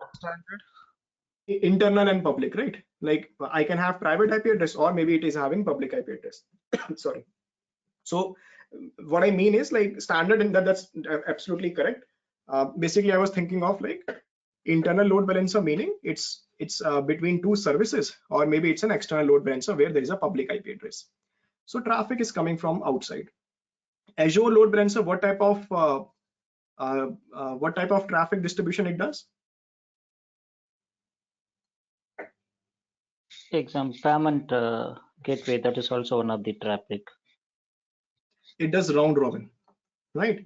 So traffic is coming from this location. It's hitting this in a round robin manner. It is hitting the cluster. So what will happen now? The traffic is going to the nodes. So nodes means these VMs which are there. This is that blue IP address. I am saying this is node, and this is the same IP1. This is the same IP2, and that's a node. Now, one thing which I should have told in the very starting itself, and it was there in all previous diagrams, we just didn't made it. There is a concept called as kube proxy. What is this kube proxy concept? It's there in all the diagrams, right? Just imagine it was there since the starting itself. This is one networking concept which is there inside Kubernetes default. What this kube proxy will be doing is just that. So it will be sending the traffic to that service. That's all. Like that, right? Or wherever that is running. So, and then service also sends the traffic to the pods. Think about this. So if I define, I want a type load balancer. This I cannot do on premise. So what is this load balancer? This is outside your AKS cluster, but this is the Azure network load balancer which got created. And now your traffic is hitting your front end from outside. Now, if this is having public IP address, traffic might be coming from outside the world. It might be not be public, then traffic might be coming from internally. So it can have anything. Think about this. Questions? Hey Shiva, you just mentioned you cannot create on your own. What do you mean? I'm sorry, I didn't get that perspective. So I was saying that on premise, see, this is Azure, right? Azure load balancer. So I don't have to check out my problem right now. I want, see, there might be hundreds of pods and so many chaos might be there. But what are we doing in a very neat manner? We are just saying that I just want this load balancer to be talking to the Azure Vault front end, and the port is 80 as such. So apart from this YAML file, I didn't do any other configuration, but that thing happened. So Azure automatically connected the Azure load balancer to inside a, so you can say to this service, which is a Kubernetes concept. So this is the AKS cluster. Rest of it happened by default, meaning the connectivities and so on and so forth. And now this connection is working. So this Azure But load why we need balancer, the load balancer? it's a Sorry? cloud facing, right? It's a cloud facing load balancer, right? It Outside can be net. any. Yeah, outside Yes. net. It is completely for outside the I mean, the load balancer is for outside communication purpose. It's just your front end load balancer. Traffic might be coming from outside, might be coming from your DMZ zone. Doesn't matter. It's just a load balancer. But In a VM. Shivam, Yes, go ahead. Shivam, when the service thing is doing the task of doing the load balancing, why we need another load balancer? Now, service is not actually a load balancer. It is just an entry point. Let me tell you what is the meaning of that. Why do we say entry point? So notice this. Right, check this out. Now, little more than we have to jump in. So notice this. So this pod will be having some label over there, meaning this label.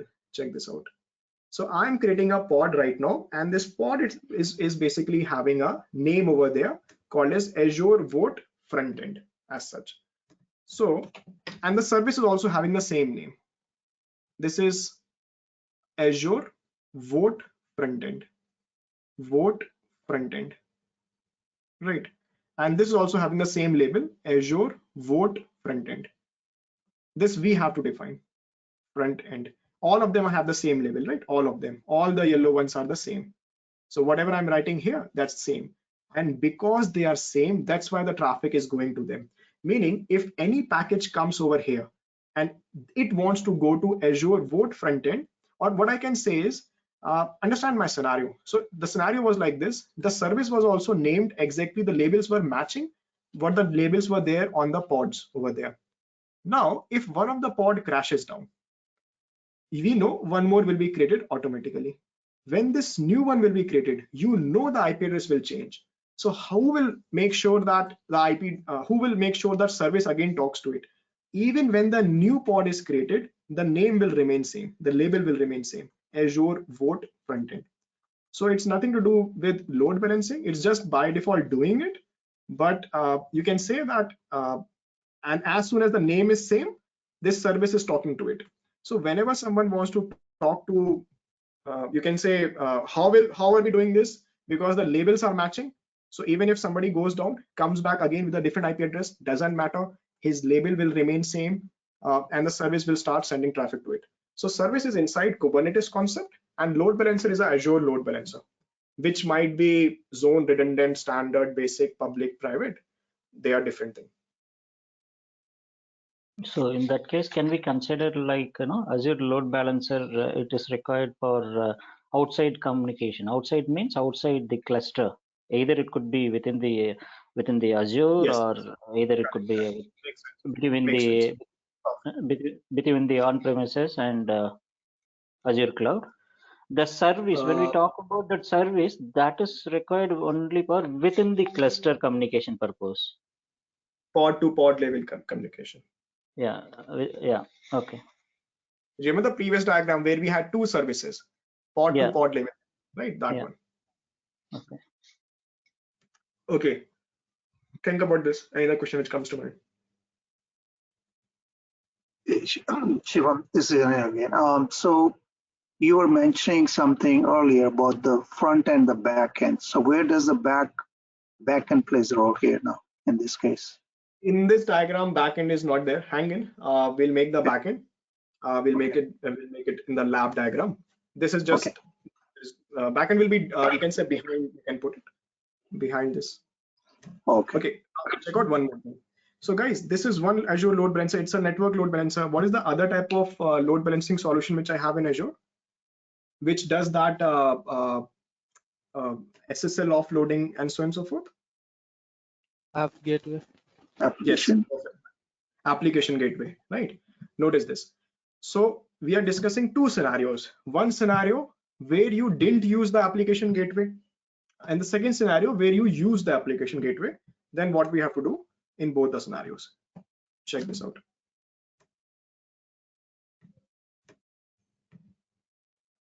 Notice this. So this is my same, so I'm not using application gateway.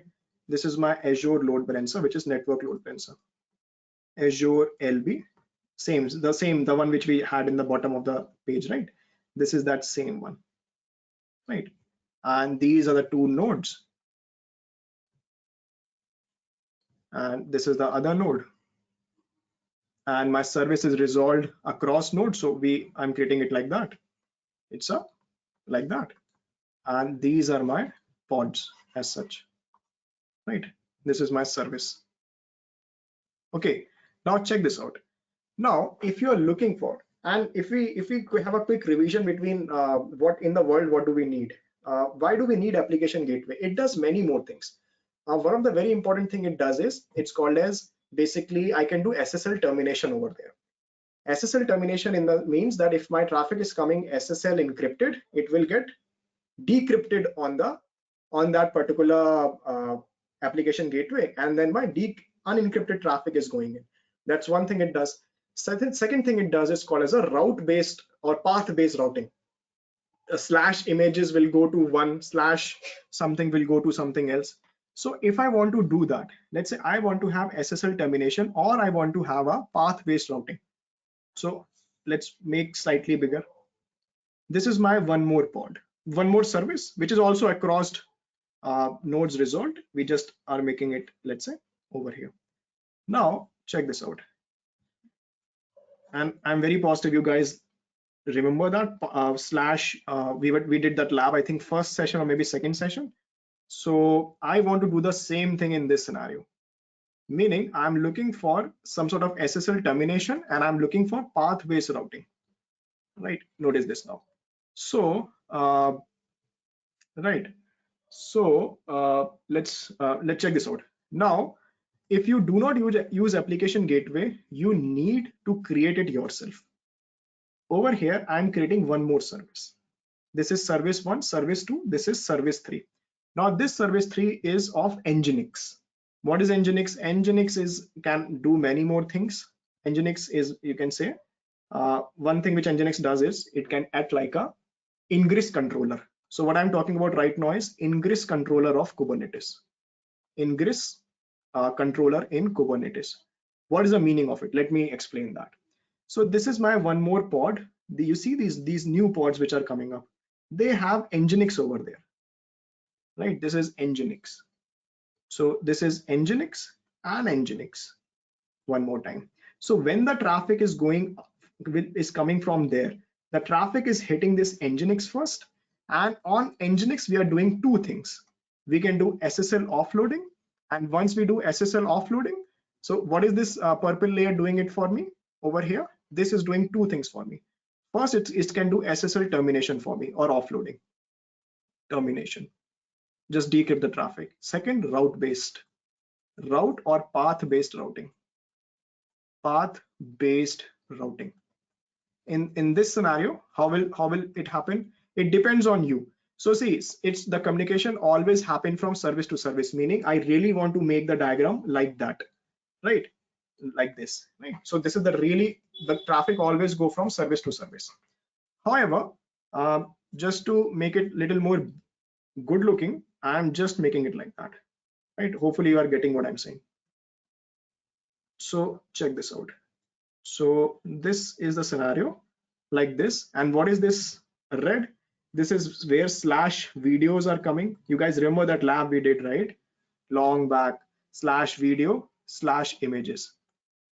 So the same thing we did over there, meaning if traffic is coming as www.contoso.com/images, then traffic is going on the above. If traffic is coming like this, www.contoso.com/video, then the traffic is going to the other service. So if I want to have SSL termination in Kubernetes, one of the mechanisms by which I can do it is by having Nginx and Nginx will be running in its own pod, and we can do the same SSL termination and path-based routing. Think about this. Could you write What is this? Shivam? Could you write the Yes. spelling of that Nginx on top? Nginx. Yeah, Nginx spell out. servers are there, right? Just spell out just for. Okay. Yeah. Nginx. Shivam's is new again. So the Nginx is acting as a application gateway here? Or Yes. is it- Oh, Yes. okay. Yes. Just routing the request. That's it, right? Whenever we place the request for image, then Yes, we are. yes. It will filter the traffic based on the Yes. request comes from outside. Correct. Correct. And So- the front end load balancer, which is in the beginning, so that's acting as a regular load balancer from Yes. outside or, okay. Okay. Yes. Right. That's normal. Round robin. Okay. So now in this scenario, only a downfall which comes is that if you want to have the more number of Nginx which you will have, you can say Nginx pods will be there. That is your application load balancer layer, meaning what is doing that SSL termination and path-based routing. The more number of this you will have, it will be able to do it the exact way we just talked about it. But what happens if I want to use Azure Application Gateway, the one which we have learned that it exists in Azure? Even if we don't have that, or maybe if the Kubernetes cluster or on-premise, doesn't matter, this is how you can do it, right? In Azure also you can do it like that, that's totally fine. But in Azure, slightly more, you can say, because we already have that application gateway, why not to use it? So this is the same scenario with application gateway. So in this scenario, this is my application gateway.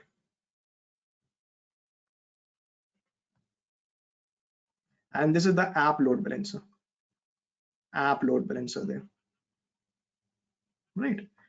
So this is the other name is app load balancer, right? That you guys already know. So check this out. So the same scenario, exactly same. These are my two nodes. And how will I define this? Again, everything you will define in the YAML find only, right? You define in YAML find, everything happens like that. So this is my service now. So we don't need two services. So let's make it slightly behind. So we get more space here, right? So maybe this is my one service, which is running like that. Maybe this is one more service, which is also running across everything. And this we have three, and previously we had two over there. That's totally fine. This is S1, this is S2, and now my traffic is hitting over here. Now guys, remember this. Now any service to service level communication we know will happen like that. Now this diagram is perfect. If this wants to talk to that, traffic will, you can say, not traffic, this is the how will you can say service will talk to service and will send the traffic forward. That's totally fine.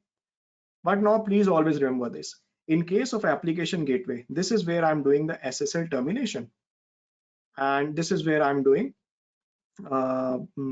path-based routing as well, path or route-based routing,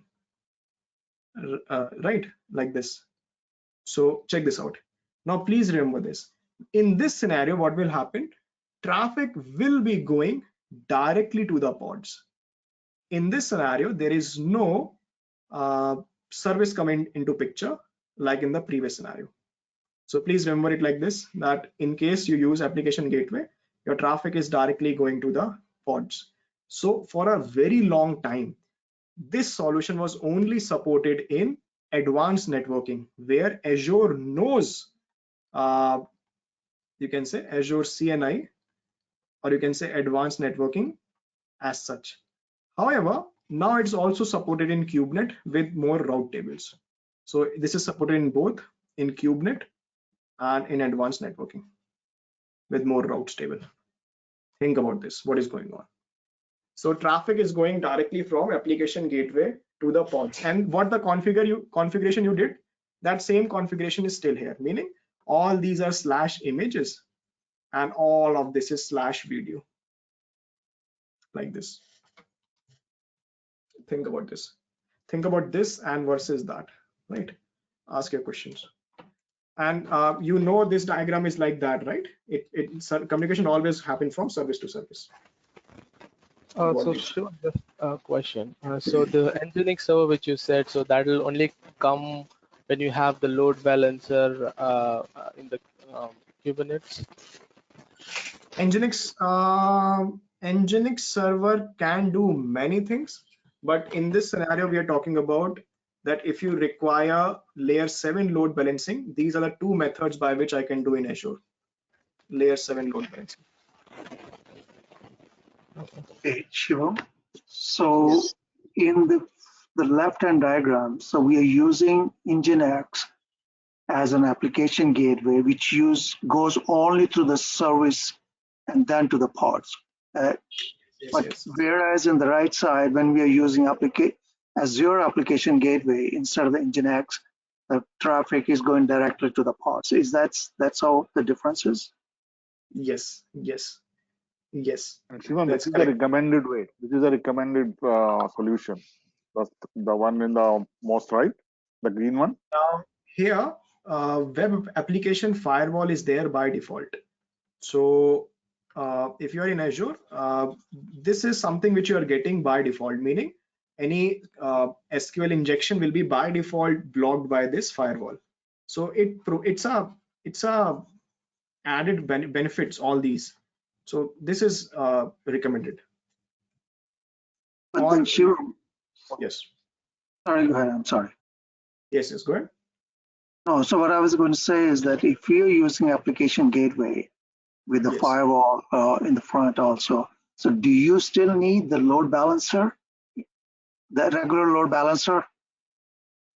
Sorry, one On more the time. left side, remember in the left diagram, so you have a load balancer, right? In the Correct, beginning, correct. in the start. So Correct. on the right side, when you have this application gateway with the, the application firewall also, so do you still need that, the load balancer? No. This is doing the same thing. This is Okay. doing what. So in that scenario, two things were doing: SSL termination and providing us the load balancing plus route-based, you can say path-based routing. Here we are just with Azure Application Gateway. We are doing it. Is there any pros and cons? Now pros and cons. So not really. This is more recommended. But for a very long time, this was only supported in CNI. So people were not using it because in KubeNet it was not there. So that network issue was there. Now they have resolved it. So this is more recommended as such. And one negative point which I think about here is that you need to take care of that Nginx pod now that's running inside a pod inside your Kubernetes cluster. This is a managed service which can be zone redundant, which can be locally redundant or zone redundant. In that scenario, that's not like that. So this is more recommended. But isn't the cost is going to be an issue? Because I thought the Nginx is probably kind of a public domain. That's correct, because this will be, you can say, coming free for you as such. But you anyways were having the load balancer. So if you think about the overall benefits, I think the cost will be justified. All right, thank you. Yeah, Shivam. Right. So Shivam, according to our Yes. according to our slide, there are two VMs. Yeah. Yes. So what happens if any one of the VM goes down? What happens to this pods, whatever it is running on the specific VM? Yes. So if something goes wrong, if something crashes, one more pod will be created, and they will come back on that. No, Those I'm number talking, of pods will be created on that. no, I'm talking about VM itself. It goes down. Host. No, I mean Yes. the node itself goes down. Yes. No, that's Will not an issue. There is no issue. One more node will be, you can say, auto healing will happen. This node will be created, and whatever was running, whatever desired state was there, will always be created. It will be created for you again. Okay, that is automated process. Nothing. Yes. Or do we need to enable any future when we deploy the cluster? Or is it automated? It will. You just need to say node auto scaling. just enable node auto scaling. Oh, sorry, not node auto scaling, that is default as such. Your auto healing process, nothing needs to be defined as such. So it gets from Azure Container Registry, right? That node, auto healing. Images will come from ACR, correct? Okay. Okay, so think about all three.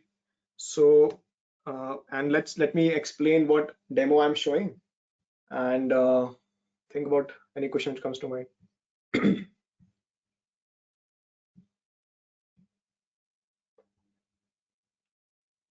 Let's save this. So the this only thing you third, have to remember, yes, go ahead. sorry, the third image in this slide. Yes. So the entire topic, it will be going through this port number 80, yeah, from load Yes, balance. correct. Only. Correct. Okay. You can define that. You can Okay. define that. Yeah. Okay. We can choose the any other port also. Okay.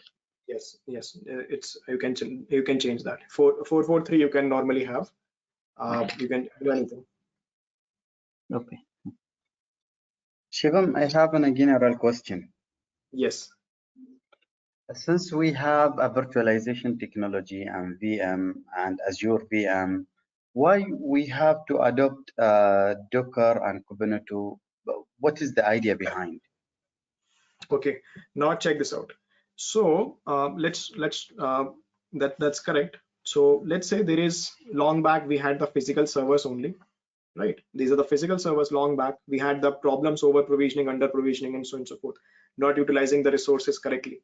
So then hyper virtualization came out. So this is now hypervisor now. So I can create these VMs inside that particular physical server, and better utilization starts happening. That's one thing as such, right? So now VMs inside server, this is hypervisor. So in Microsoft, this will be Hyper-V. In VMware, that's ESXi, right? So now think from multiple point of view. Now, one of the things with container provides is that now how will a container be running? If I want to make in the same diagram, the container can be running, you can feel like this. So I'm making one box now. This box, if you think on-premise, will be like physical, and in Azure, this box might be a VM. Now inside this, we will be needing some sort of you will really need Docker engine. We'll really do it now, right? And inside this Docker engine, these are my containers. You see this containers as such. Now my application, which was earlier running in those VMs as such over here, they are inside my container, which is over container 1, container 2. They are still isolated from each other. All the dependencies are there. Now the problem with VM is heavy. So if not, developer will not be sending the VM like that. But this is a container. He can simply push this into ACR, and the application will run in the other environment because the developer thought of all the dependencies required for this application to run. So there is no longer any excuse that it's not running over there, because if all the dependencies are there, which will make it run in any platform. If the dependencies are there, it will run. So these benefits are coming along with it. Secondly, I don't need that heavy OS anymore. This OS, which was needing at least 2 GB of RAM or X number of RAM, is not needed as such. We still have very lightweight, you can say, just required things are there from the point of view of an operating system image, but it's not a full OS. It's not there. So it's very lightweight, very portable. Now, why do we need Kubernetes? So Docker is still now. If you think about Netflix, Amazon, and so on and so forth, maybe in this point in time, their login service might be having 10,000 instances running. Just imagine that. So I'm just giving a number. Maybe it's more, right? I don't think if it is less. So this is that login service which is running 10,000 instances in this point in time. So how will they manage it? Like, it's impossible for them to manage these containers. They cannot have 10,000 containers of one type. How will they do it? They will go crazy if they start doing it anywhere around. They need an orchestrator. They need one orchestrator. That orchestrator is Kubernetes, which is the most popular. So who created this? It got by Google, got open source 2016, became very extremely popular. Everyone took it, and in Azure we have that orchestrator called as AKS. So think about any question. So we can say like the Kubernetes is replacing the virtual center. No, just this is same as that. Yeah, it is true. We can say that. We can assume that. Same as, not replacing, but it's same as. Okay, just for namesake, I'm telling. Yeah. Yeah. So VMM was doing virtual machine. This is doing for containers. Okay. Yeah, Shivam, what do you mean by dependencies? Here you said that we have a Docker, and then I have to run the VM over there, service over there, and then the dependencies. What do you mean by dependencies? So dependencies, for example, this payment gateway was Java, based on Java. So Java runtime was there. Any package which is required will be there. This is dependency to run that application. Any. If this is Python, let's say this is some Flask code or something. So this is Python runtime. This is Python 3.6. That's some packages, NumPy, and so on and so forth. That's what I mean by it. In case the Docker service went to crash or something, so all my pods will be down. Am I right? Yes. Then what do we need? Answer now. We need someone to auto heal it, right? Yes. So that thing will be Kubernetes. Yeah. Shivam, it is also is it also available in AWS too? Yeah. Kubernetes is everywhere. AWS, everywhere it's there. So, quick question, like since Google is also another cloud platform and is competing with both Azure and AWS, so like why they are doing, why did they do an open source so that they could use the services by other competitive cloud platform? Okay, so let me put it in this manner. So this is Azure. Now Azure, when they use Kubernetes, they use the open source version only, right?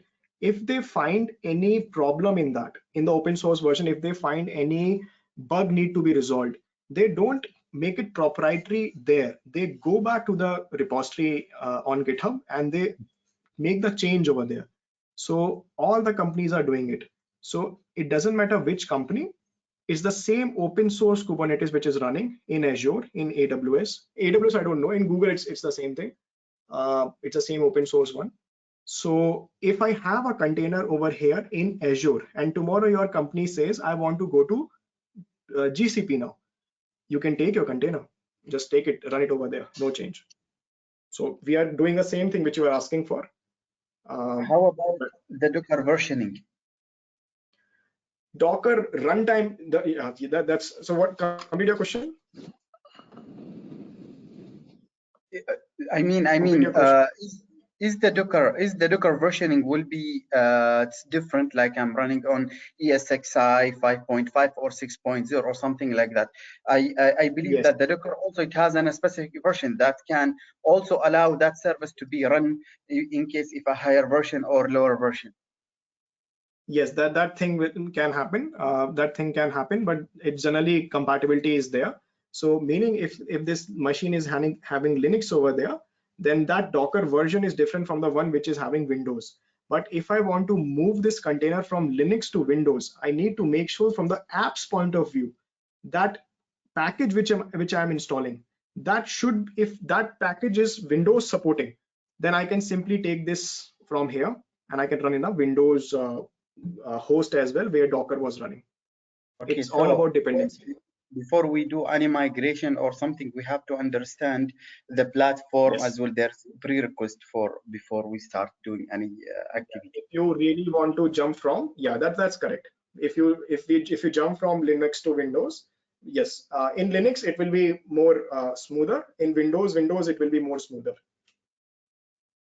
Okay, we will not do that. We generally don't jump like that, right? We will be in the same environment, will be there in test and dev and test and in production also.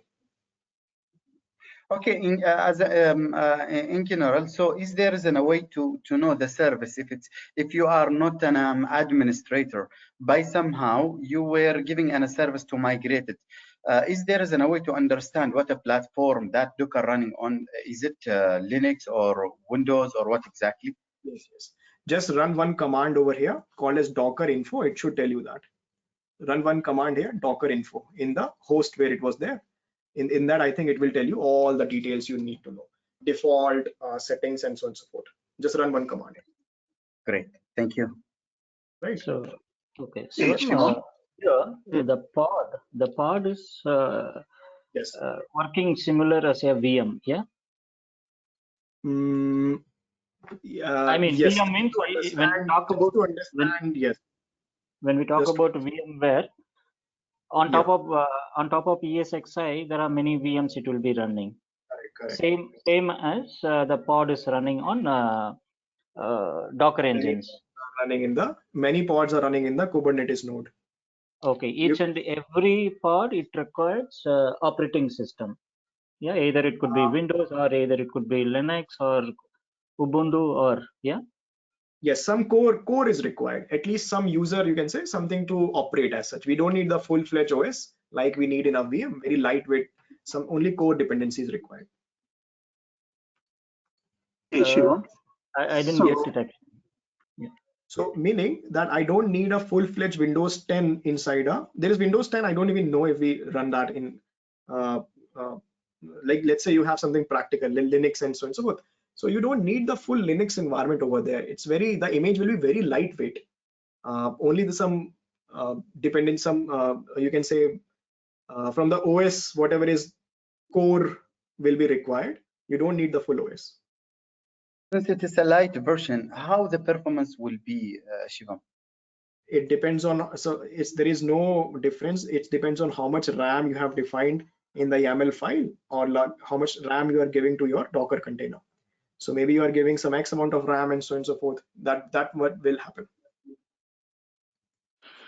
Hey, Shivam, the Azure Kubernetes, is it going to use your own AD for any authentication, and also the RBAC policy that we implemented Yes. in our Azure AD? So it's going to use the same thing? Yes, it can use the same thing. And I should have told one more thing. Check this out. Yes, so this will be integrated with Azure. Same ARM policies which we have, same ARM policies will apply there as well. And there is one more concept which you should, let's say, is there, called as a namespace. So you see this, this is again logical. The one I'm creating now, that's also logical. So which is coming by this color. So this is one namespace. So this namespace is, let's say, my project one namespace. So any pod in project one namespace might not be, it depends on you, how have you done it, but it's an isolation. So in a company's big Kubernetes cluster, a lot of projects are going one project in their own namespaces. And this is one method by which we provide isolation. And then we have policies as well.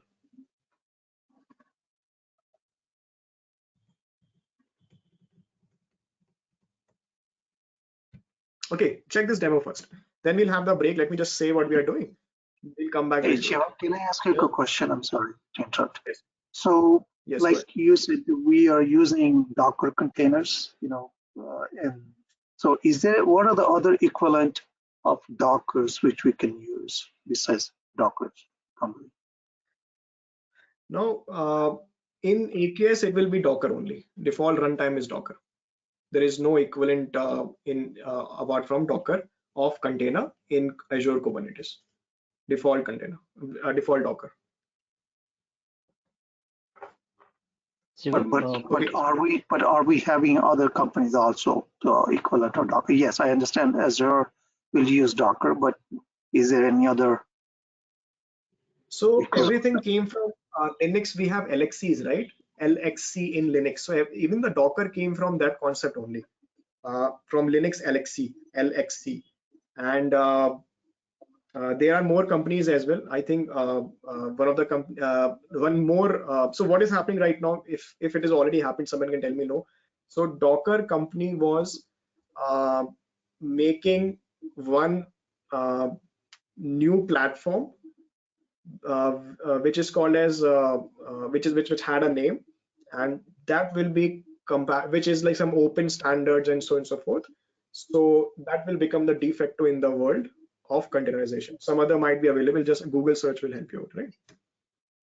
Thank you. Okay. Shivam, could you please go back to that last slide? Mm-hmm.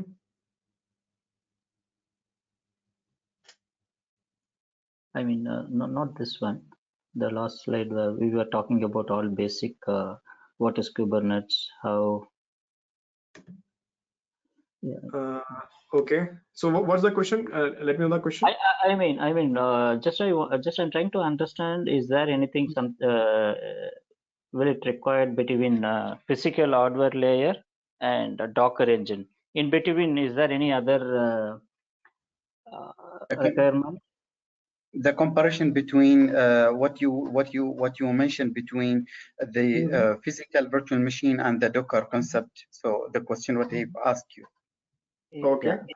So Check what this I'm out. trying to, if I Yes, go ahead. if I get a physical machine, Mhm. physical server on directly, do we need to install the Docker engine directly on physical hardware, or is there any other operating system will it Yeah. require to install the Docker engine?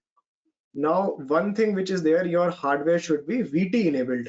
VT is called as virtualization technology, which normally all the hardware is enabled. Yeah, like ESXi and hypervisor technology. Yes. Right, VT enabled. Not you really don't need hypervisor in that scenario. You just need VT enabled. VT means that hypervisor is also requires VT. Virtualization that technology. Comes, Okay. that Yeah, comes that is motherboard itself. Sorry, one more time. That comes by default along with the physical hardware. Yeah. Yes. When you have that, then only you have hypervisors. Just like that. What is that name of that? What did you say that? Virtualization technology, VT. VT. Oh, VT. Okay. You can enable it and disable it from the BIOS itself for that physical. So we can purchase the physical server, and on top of that we can install the Docker engine. Once we install the Docker engine, we can start deploying the pods. So either pod could be lightweight operating system, or if you want real operating system also, we can install it on a pod. Yeah. Yes, if you want, you can do it. Okay. When we go for lightweight operating system, still do we require to buy the operating system license? Yes, license is different. It's so when you create, let's say if this is my host, and on this host I want one OS, and inside that OS I will be making containers. So this license is different. This license is different. So if you make a Windows server inside which you want to do 10 container creation, so your Windows server license. What is this? Is it a VM or was it is a cluster node? Yes, that's a VM cluster node. Okay, so license. So on top of this, we will install the the Docker engine, yeah. Yes, yeah. So this diagram is nothing to do with that. Yes, you require Docker you engine. can say you require Docker engine to be there. Let's do it, right? Let's practically do it. Hang in. Now let's check. I feel Shivam, the confusion part, is it the Docker, is it operating system like an ESXi or Windows? So we can just only buy the server from the market and immediately put the CD-ROM or the ISO image. It looks like that a Docker. So automatically that will be, after installing that OS, it will be considered as a Docker. Then on top of the Docker, then we can create the pods or whatever. So this what the question is the Docker, is it operating system or what exactly? No, it's very, you can say, for example, what is ESXi? ESXi is a hypervisor. Yes. OS is different, hypervisor is different. So just like hypervisor is required for your VM virtualization, similarly for my containerization, I need a Docker engine, right? Okay. So it's equivalent to what your hypervisors are doing. Notice this. So imagine this is my VM. This is my VM, and let's do it, right? And I'll just break in 5 minutes, but let me just click on next, so you can see it happen, right? Check this out. So this is my VM, and I made a this is a VM which I made, and I think this is Windows something. So you can also make the same one. only. Okay, now one thing, when you make the VM in Azure, so what I'm doing, I'll explain that. But if I make, so I'm not making a Kubernetes cluster, I'm just installing Docker in this VM. Why? Because I want to run the containers locally. So the only thing which you have to remember in Azure is that this particular VM should be V3. What is the meaning of V3? V3 is the one where virtualization is enabled. VT is enabled. Virtualization technology, VT, that is enabled in V3. So if I make a V3 type of machine, I can even install hypervisor inside that if I really want. Meaning I can install ESXi inside this Windows 10 if I really need. So what I'm doing, I made this VM and this is having version 3. V3 is where you can say nested virtualization is possible. If needed, you can make VM inside VM, right? Okay, let's check this out. So I'm making one VM. Inside this VM, we will install Docker engine, right? So over here, this is the Docker. This VM is equivalent of your laptop. You want to do it from your laptop, please do it, right? Just install Docker over there. But Shivam, so you are trying to install the Docker engine on this VM, but the VM, it has the Windows operating system already on this VM, right? Yes. That makes real bit confusion actually. Will it, without Windows operating system, will it be possible to install the Docker engine? Some core OS will be required. You can still install, but you need some core OS. Either it could be Linux or Windows, anything. Yes. Okay, so before before Docker engine itself, we require this. This is the basic requirement. Some core OS will be there. That is also same equivalent to normal OS only, right? Yes. So meaning of core OS is some minimum requirements will be there. For example, some sort of basic kernels will be there and so on and so forth. That is required. Yeah. Why? Because we have to buy the license cost also, right? Operating system license also, right? Correct. Okay. So it doesn't matter. Right? That OS license of Docker is different from the normal license. Okay, check this first, right? We'll have the break. We'll come back. We'll do it. Okay, notice this. So I have Windows 10 operating system normal one over there. Can I have anything else? Please Google up, right? Yes, we can have it. So I will install Docker inside that, and then we will do some steps from it. We will deploy our Kubernetes cluster in Azure, the way we were talking about, right? And we will have in the starting, we will have some X node cluster. So this is my cluster over there in cloud. We will create 2 services. So this is my first service, and this service is called as Azure Vote Frontend, right? In the starting, behind this service, you will have one front end, which I was showing you before. One pod will be there. In one of the steps, we will scale it to 5 front ends like that. So I'm making these 5 right now, right? Okay, like this. So this is where my front end will be there, the one that in the diagram I was showing before, like this. So this is my first service. And then what we'll do, we'll make one more service. This other service will be there, backend will be there. So what is the backend which we are using? It's a key value pair, Redis. So this will be there, it's a key value pair. So the whatever data will be there will be kept inside that Redis as such over there, right? And one more thing which we got skipped, we need little more space here. One load balancer will be there sitting on front of front end. This is the load balancer. So this will happen. Azure load balancer, right? The one which we have talked about before, which is sending the traffic like that. So, and this will have a public IP address. Oh, Shiva, what is Redis? Redis is basically a key value pair. We have a concept called as Redis cache, right? Like we have Redis cache. It's just a so let's say if I want to store some information, you must have check this out, and you will recall it. So this is my database.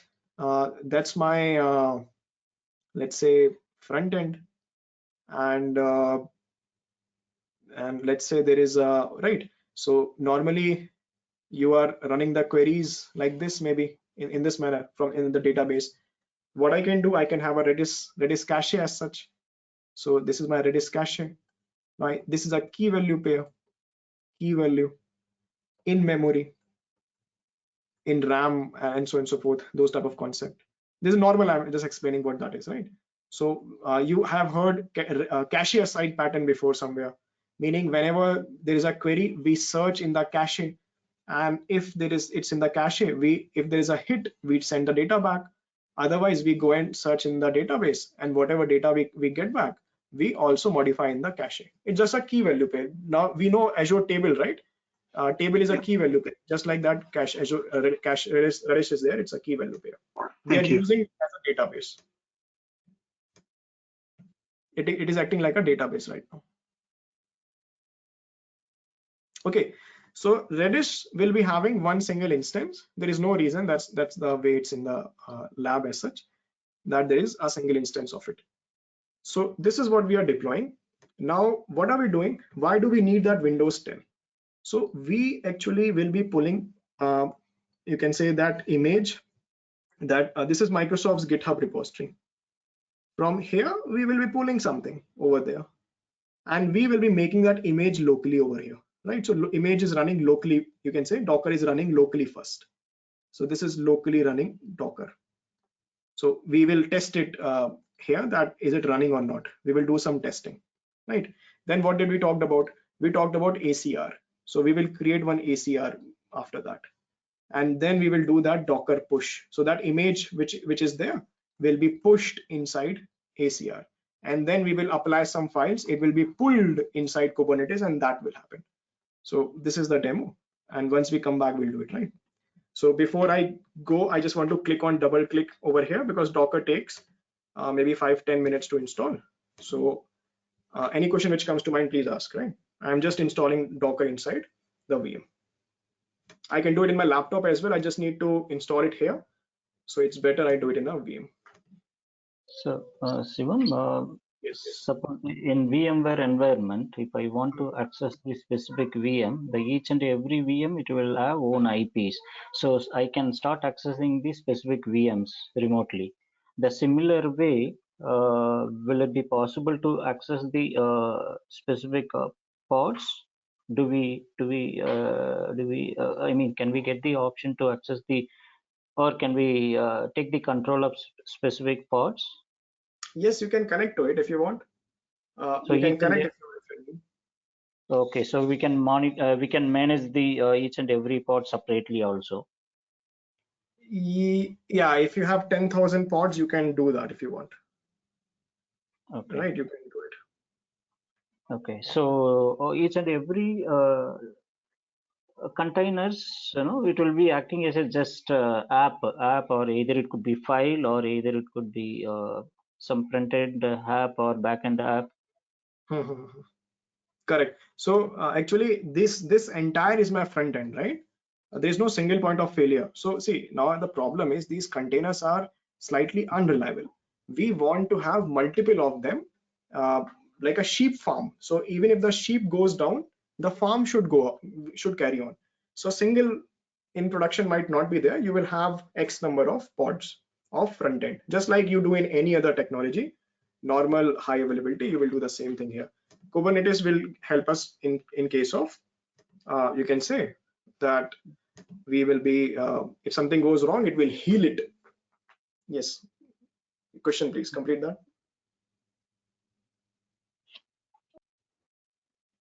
So Shivam, quick question. This Docker, right? Do we have any like Linux machine which is inbuilt Docker? Like Docker, does Docker has any Linux machines like Red Hat inbuilt? They have their own operating system like that. Like we on the Red Hat we installed Docker, right? When on the bare metal server, Red Hat, we installed Red Hat, and on top of that we installed Docker. So does Yes. Docker also have their own operating system? So does Docker have their own operating system? No. Docker doesn't have their own operating system, but Docker will be having in Docker Hub. We can check it out. What you are asking is, you are asking for a Red Hat Linux image in Docker Hub. So I think it will be there, and Red Hat themselves must have done it like that. So Docker Enterprise, Red Hat Linux. Let's check a couple of them. They must have done it. So if we check this out, this is the repository by, and this is by Docker. The best way to run Docker on Red Hat, and okay. So basically, this one is having, this seems to have Red Hat Enterprise Linux on it, like that. So, and this is Docker certified, meaning it's a verified image which is available, which you can pull and you can work with it. And you So have to it is contact. Docker is inbuilt in it, and we just deploy on a bare metal server, and it is Docker is inbuilt, and we just create containers on top of that, right? Yes, the thing which you're asking is right. Check this out. So the thing which you're asking, that will be in Azure itself, meaning you're asking that can I have an image which is having Docker inbuilt? See, Docker with CentOS 7.7, Docker with Ubuntu this version. I hope this is what you're asking, right? So this is having Postgres database VM plus Docker.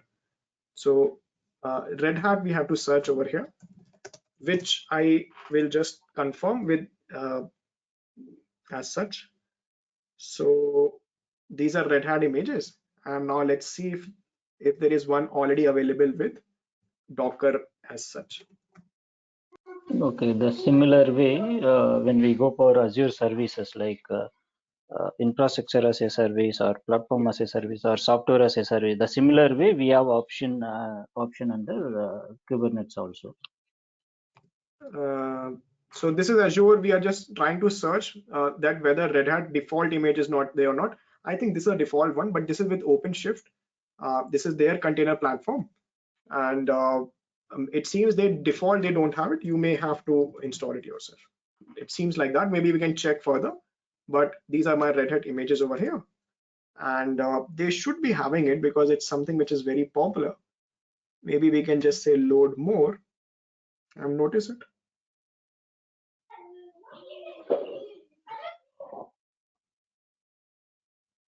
Right, so we'll check that. We'll see if that's possible or not, but over here you will find it. You just have to search here, then it should be there. I don't think if it is there. These are all the Red Hat ones, so default is not there. You can make your own. There is no, that's fine. Okay, yeah, thank you. Notice this. So let's have the break now. Docker got installed and it restarted the machine. Once we come back, we'll do a couple of more things over there. Then we'll start with the demo, right?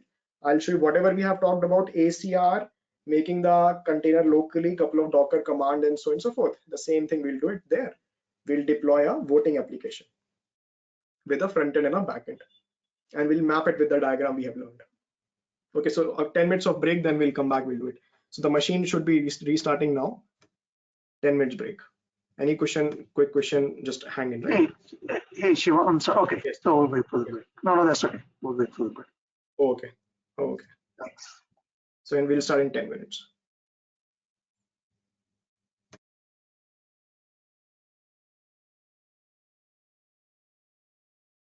This conference will now be recorded. Okay, so check this out. So let's complete this, what we are doing. And let me go a couple of steps back. So what have we done till now? We want to do that part, but we don't have it yet. We just have the VM with us, and we, before going, we double clicked and we installed Docker on it. Why do we need to do Docker install locally in that VM? The only reason is that we are doing some local testing. We will bring that, you can say, container up locally in the laptop or the VM. That's why we need it. And you really, or that's all. There is no other reason for it, because we are just running it locally. If you don't want to run it locally, then you don't need that to be over there. Just need the Kubernetes in that. It's possible even if we don't do the local testing, this is ready-made type of solution. Okay, so the very first thing when you will do this, you will interrupt you. So can you check how did we did it on the Windows, the Docker installation? The Docker installation on the Windows? How did we do it, right? Okay, notice this. So I Googled for this link. So this is how we do it. So you will say install Docker Windows, like that. Whatever first page comes, click on it.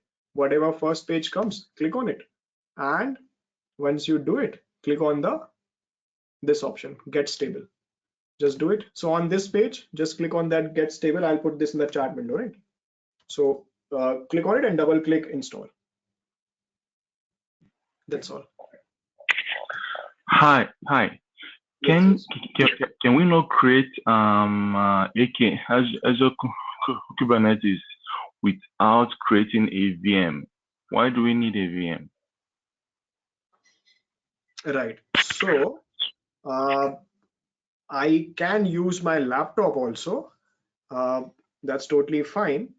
I can create the Kubernetes cluster from there, but the problem is I don't have the image with me.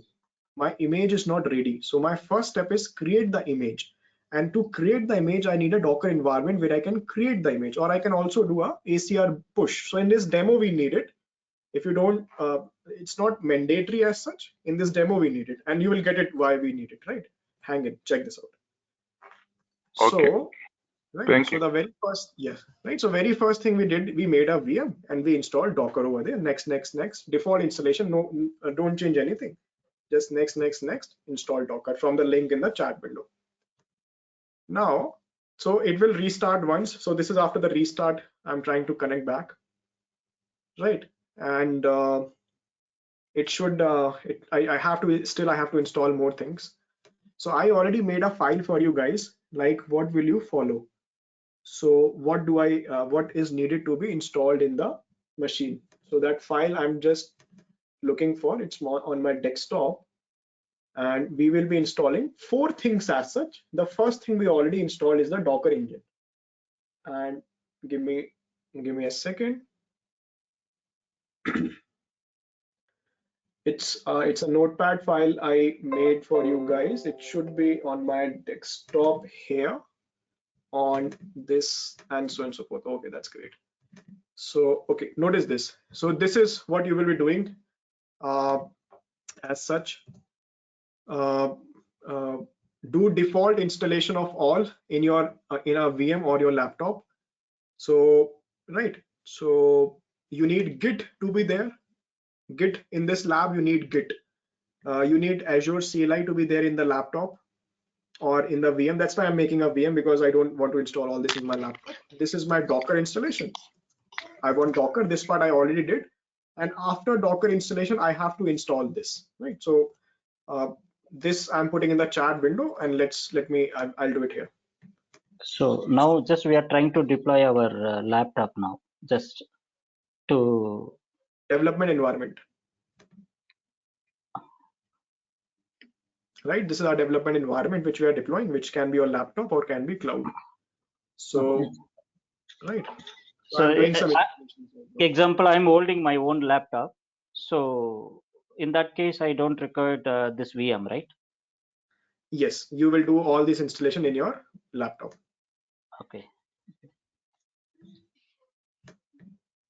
So this is one package which is required. So if you are running this Docker in Windows, we need this package. So it was asking me, Shivam, deploy this, install this. So I clicked on it and I installed it. And I'm saying, please restart the Docker service. There is no logic over here. It's just default installation. And now I will install 2 more things. Okay, I don't want to close it. I want to install 2 more things. Git, so I can Git clone, and I need Azure CLI. So the best way to install something is to Google for it. So I will just Google for it here. And I think the RDP got stuck. I think it's my network. Okay, now it's fine. Check this out. So the very first troubleshooting we all should do is Google, right? So install Azure CLI like that, and maybe say Windows, maybe not. So I have the links for you. It's in the chat window, and we'll click on the first option. and wait for it to load. We click on the first option and the page opens up. And I want to install CLI. Why do I need it? I will be running some. So, okay, Docker, you can minimize for now. Okay. So why do I need all this? Because of the demo which I'm showing. So please check this out. I'll give you both the labs, the one which need the full-fledged solution or the shortcut one as well. So those steps we need to follow only those administrator. So developers doesn't required, yeah? Or developers. So right now this is my only environment, and in this same environment I have both what developer require, what administrator require. We are doing everything over there. Okay. Oh, okay. Even development is required. Yeah. So we only have one environment. Otherwise, you can say that Git will be for developer, and for administrator, Azure CLI will be there. But developer will also need it if he's pushing it himself. So we just have one environment. We are doing everything from there. You can do it from 2 machines. Yes. Is there an pre-customized image for a specific service or applications similar to OVF format in VMware? There will be some customized, which you were asking about the images which will have things which are pre-installed, right? Yeah, instead of installing, I mean, the Docker will be there instead of installing any service. I'm looking for a ready-made, like in a SharePoint service or something like that. Just only I'm looking for a SharePoint instead of buying and all those. So it may available. Is it coming like that, or do I have to deploy it from scratch? It is there. You can use it. It is there. But in this, I'm showing it you from even from scratch. You can use it. That's fine. Yes, it's available. Thank you. Right, we can use that as well. So in that scenario, Docker will be installed. Rest you still have to install. Git generally might not be there. Azure CLI will be there. Okay, so check this out. So I'm showing you an entire scenario, which is the entire lab. So that's why we are doing all of it. Now we are just waiting for those pop-up to come. And let me go to the, okay. So I downloaded it. It's still opening up.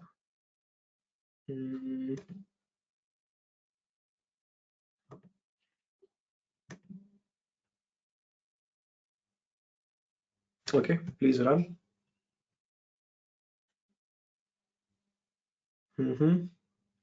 So once we install this, next step will be we will git clone the application. We will create the container locally, and then we will test it out. Then second step, we'll create ACR, push it there.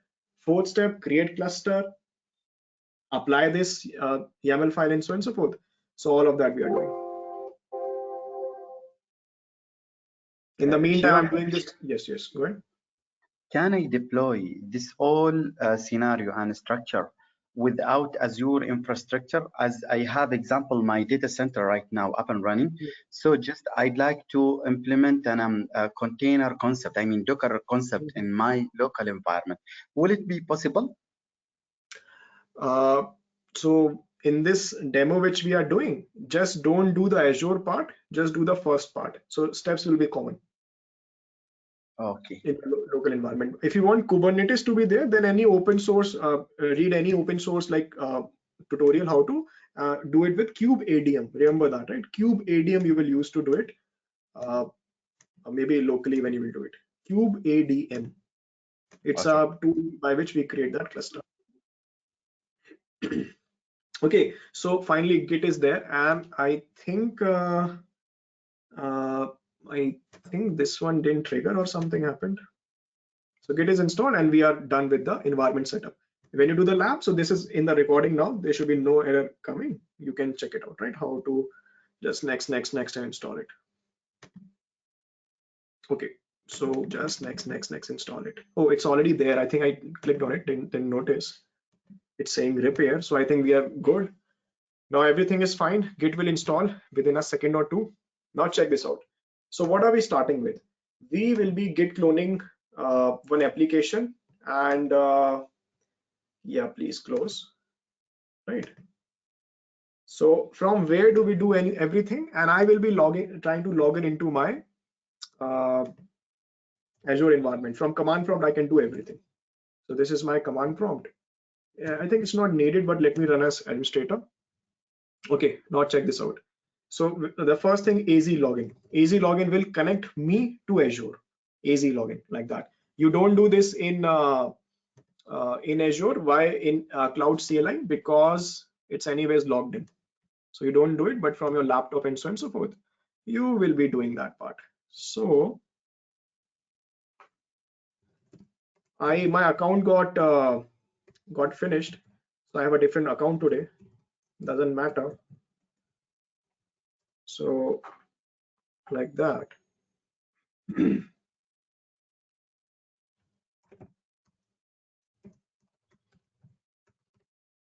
So I just connected to Azure, right? So what will happen? It should log me in over here. It will say that now you're logged into Azure and so on and so forth. That part done. So what are we doing now? Let me open that. So we have installed a couple of things over here. We installed Git. Why we install Git? We want to git clone someone.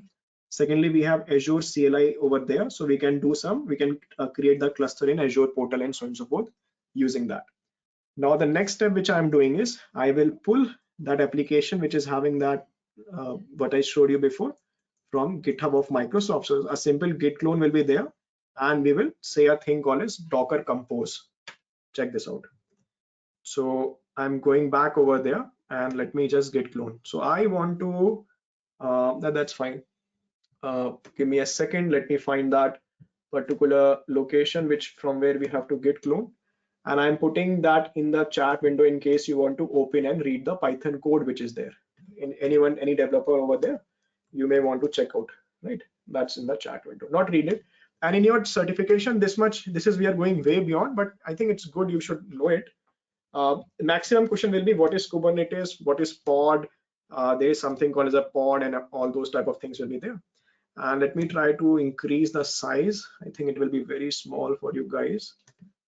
So Shivam, what is yes. what is the size for the pod? Is it coming as the 10 GB, 20 GB, something? So for exporting, importing. Of the pod, you are saying? Yes. No. So this you will be defining in the. It will be very small, not 10 GB. Maybe so we have like new words will be there. For example, milli CPU. You may have 10 GB. You can. No one can stop you, but you might be having CPU, maybe 1 GB. It's a pod. It's a very lightweight thing. Your application, if need 10 GB, then it's fine. Generally, your application, one instance might be needing X amount of things, so that will be there. Okay. So check this out. So what have we done? We have git clone something. It's basically one repository is there. Let me show it to you directly. It's in the chat window. And let me open this in the browser first, because right, notice, oh, it's open here anyways. Let's go one step back. So this is a repository on Microsoft's website. This is one example which we are using, voting app. Now please, so we have git clone this entire thing.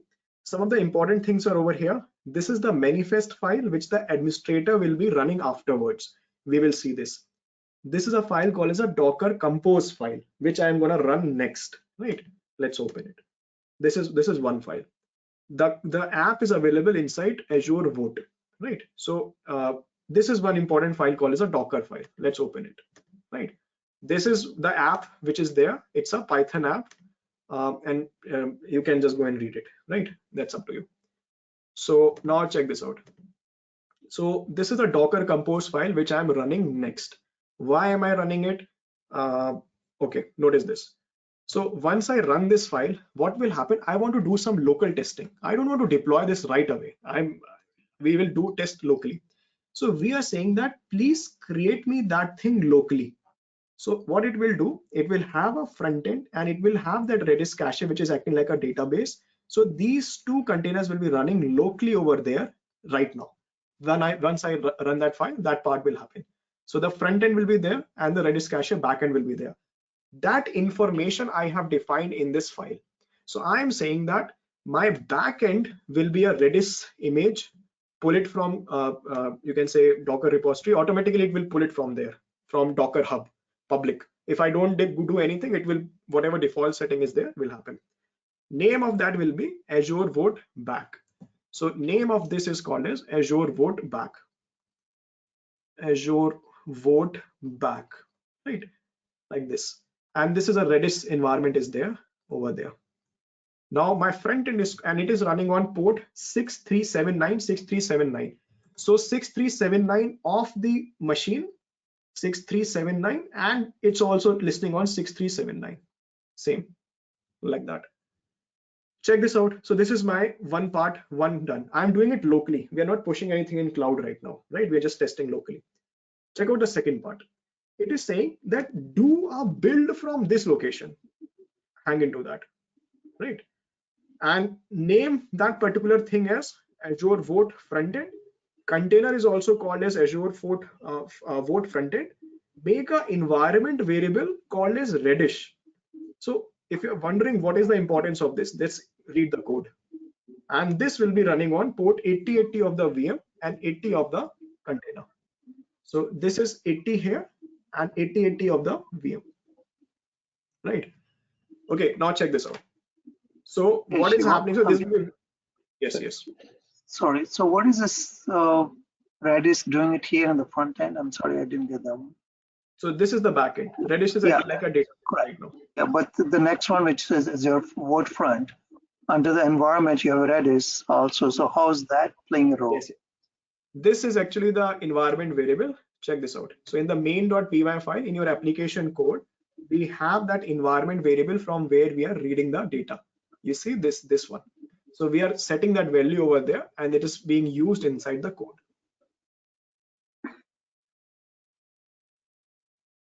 Right? This is being used inside the code. Okay. So we are saying that in this, so let me also put it like this, that in this front end, the back end is called as Azure Vote Back. I can put it like that.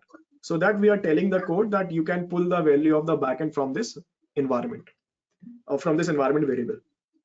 Now notice this port 8080 and 8080 is the VM port, 80 is the container.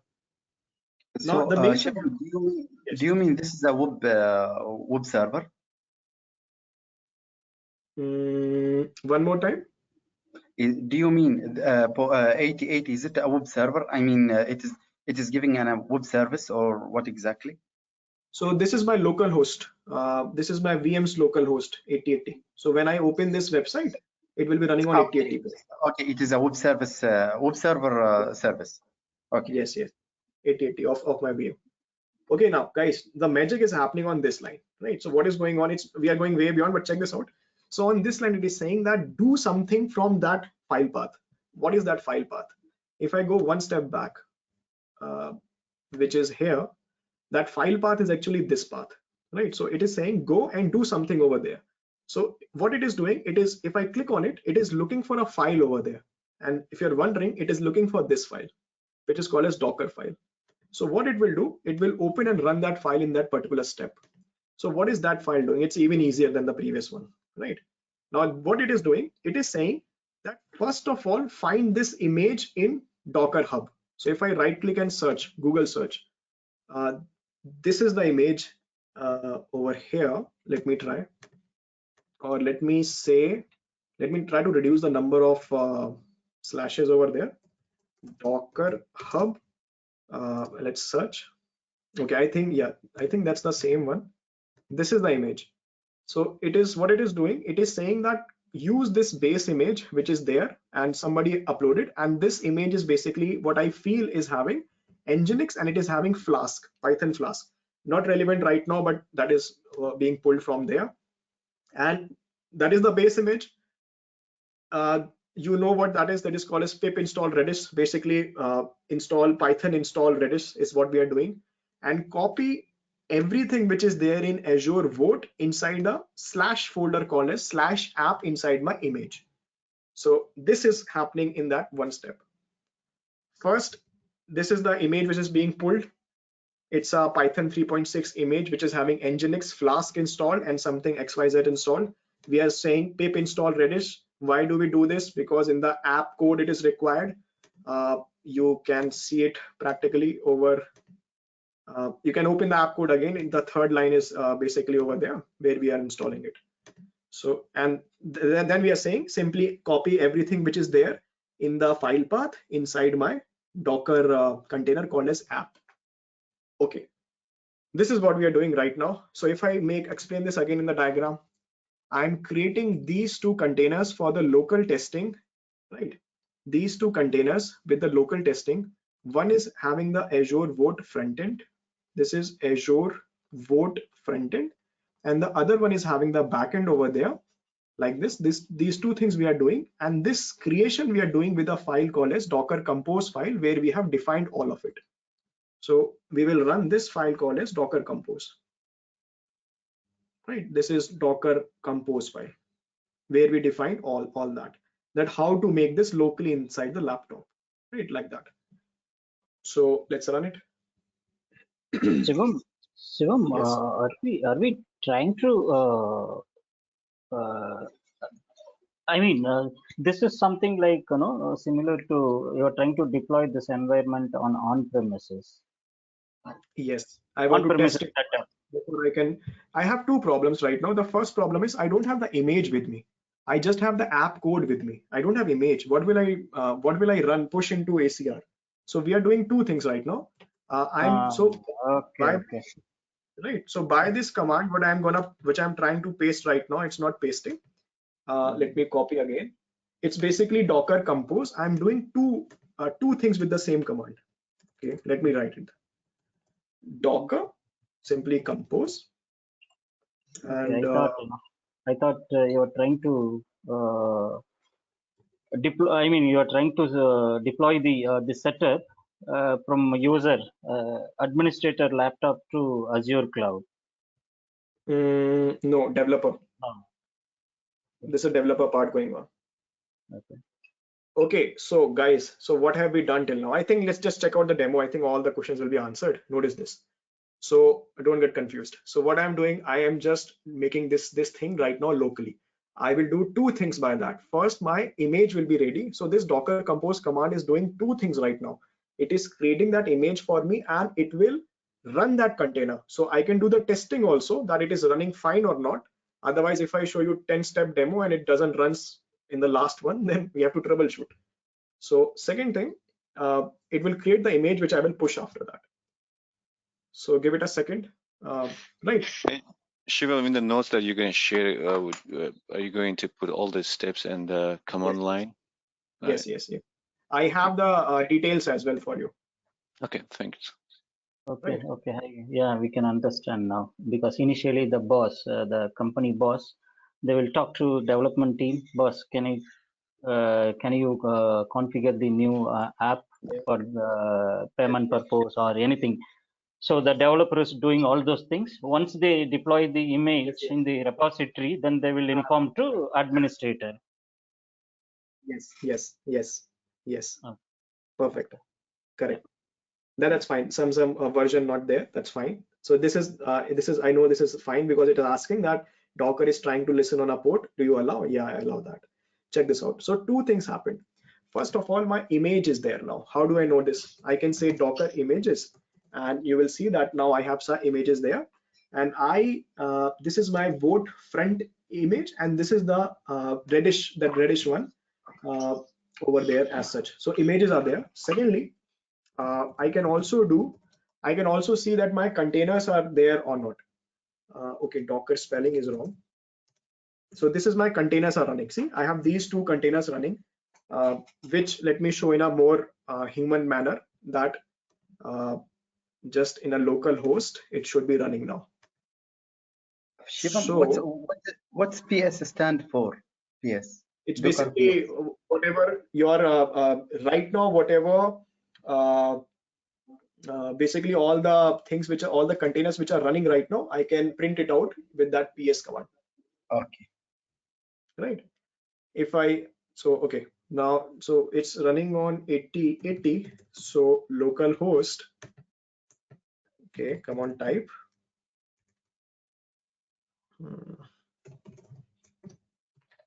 Okay, so when I type it, there is a slight lag as such. I think it's fine. And I gave the wrong spelling again.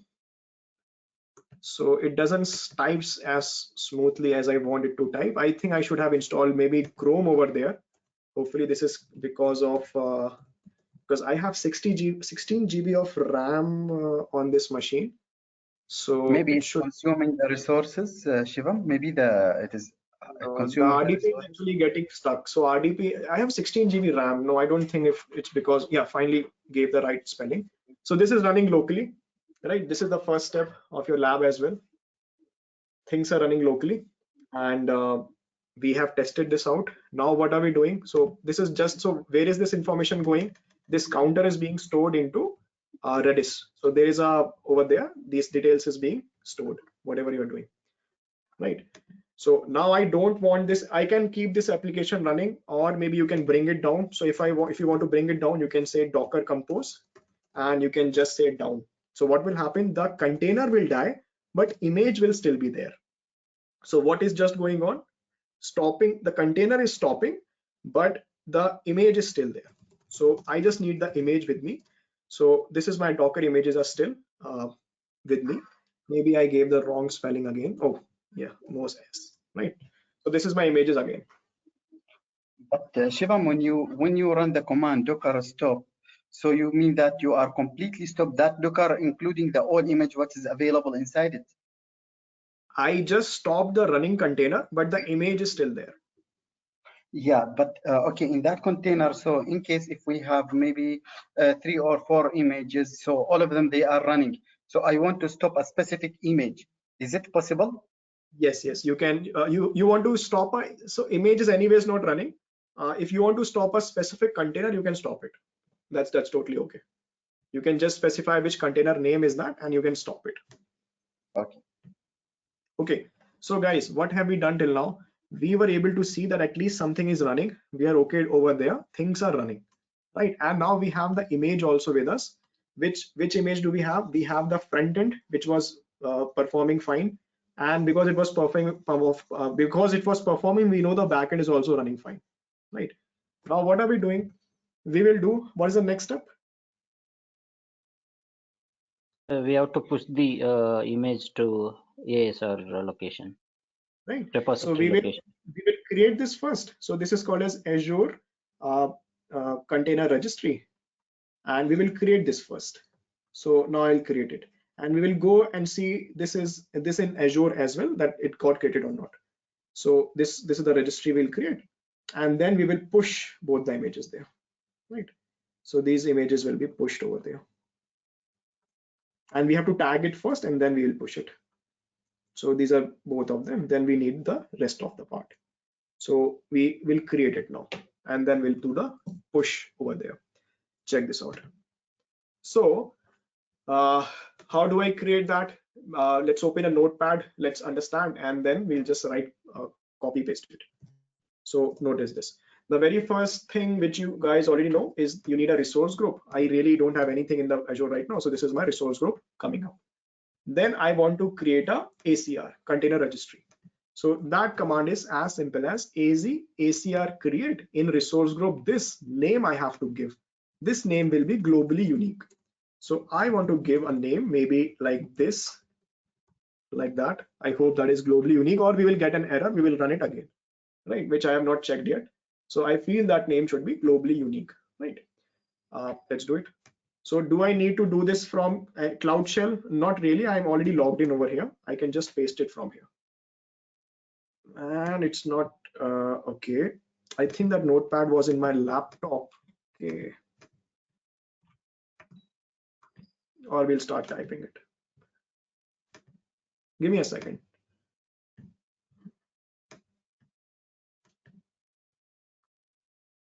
Or else you can open the one more notepad in the VM. And let's try to paste it there and then paste it there. Let's see. Yeah. Notepad, yeah. Let's try. Yeah. Yeah, this is working fine. Yeah. So, okay, then I will directly pay. Okay, that's fine. That's fine. So there's no need to do it 2 times. Let me copy from your lab again, and let's zoom in here. Okay, and let's just paste it here. So the name of the ACR which we gave was called as that unique name is simply Shivam's ACR 1234. Right. So you have to give it unique. If you don't give it unique enough, then that line will throw the error. So you will come to no anyways. Then run it again with a unique name. And now let's just paste it. Otherwise, if it doesn't behaves, we will do it from the, oh, now it is pasting automatically.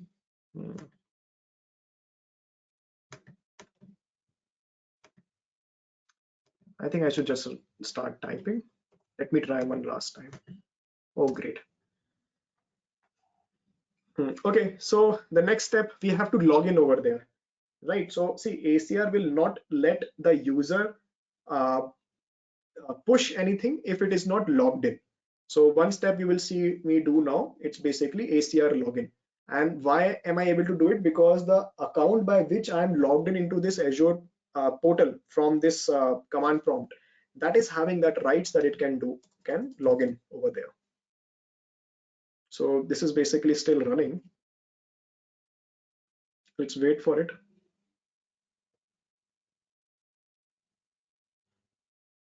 Any question which comes to mind? So what are we trying to do? We are trying to create this over there, and we will push these images. And once we push these, we will be we'll push them, and then we'll do the rest of it. We'll create the Kubernetes cluster also, and we will pull it there, and we'll do the rest of it. So Shivam, yes. Now, what you've done previously, you were running an web service image, and we checked it from localhost, and it's work as with the port 8080. In case if I have another web service, what is the ideal way just only to run 2 web services? Example, is there isn't a way, or also I have to change the port and instead of 8080 to 443 or something? You will change the port. Otherwise, other one will throw the error. It will not run. Port this run. Port, yeah, this port will. Other time, if I run one more thing over there, it will give me the error. For both of them. Yes. Some other port I should use. Okay. Oh, finally done. So we can check in the Azure portal as well. And if we go to our portal, we should see one ACR. Let me give you a look and feel of what ACR looks like. And notice this. So this got created 1, 2, 3, 4, right? So we are pushing that image, and the image will come over here in the repository, right? That part. So before I can push it, I have to log in, I have to tag and so on and so forth. Some steps I need to do. That part we are doing, right? So then this image will go in the over there inside. You can say over there. Okay. So the first thing, we have to log in. And to log in, we should know where to log in. So the command is something like this, and the login name where I have to log in is actually the output of this command. So let me just copy paste from there instead of making any. That's the one. So this is the FQDN as such. So I want to log in over there. So let's copy, and now let's give it there.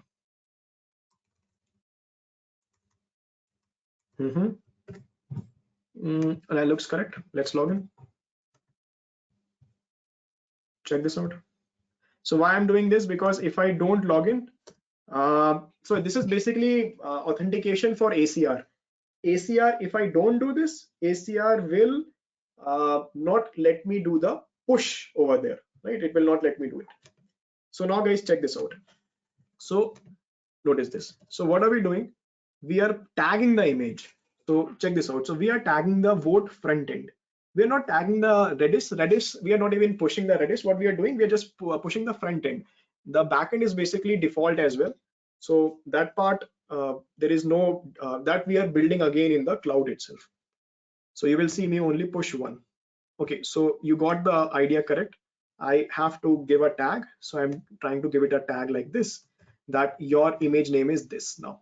So ACR Shivam 1234 ACRs dot this Azure vote front end 1. So by this name, you will see that image in the cloud. Once I tag it locally, so I'm trying to tag it locally, And did I pasted it 2 times? Oh, that looks fine. And if I show this to you, so I'm typing Docker images right now. You should see that it is there now, looking like that, right? So this is the one which I'm trying to push to cloud now. How do I do it? It's nothing very detailed. It's just one line again. Check this out. So Docker push. Let's give the name correct.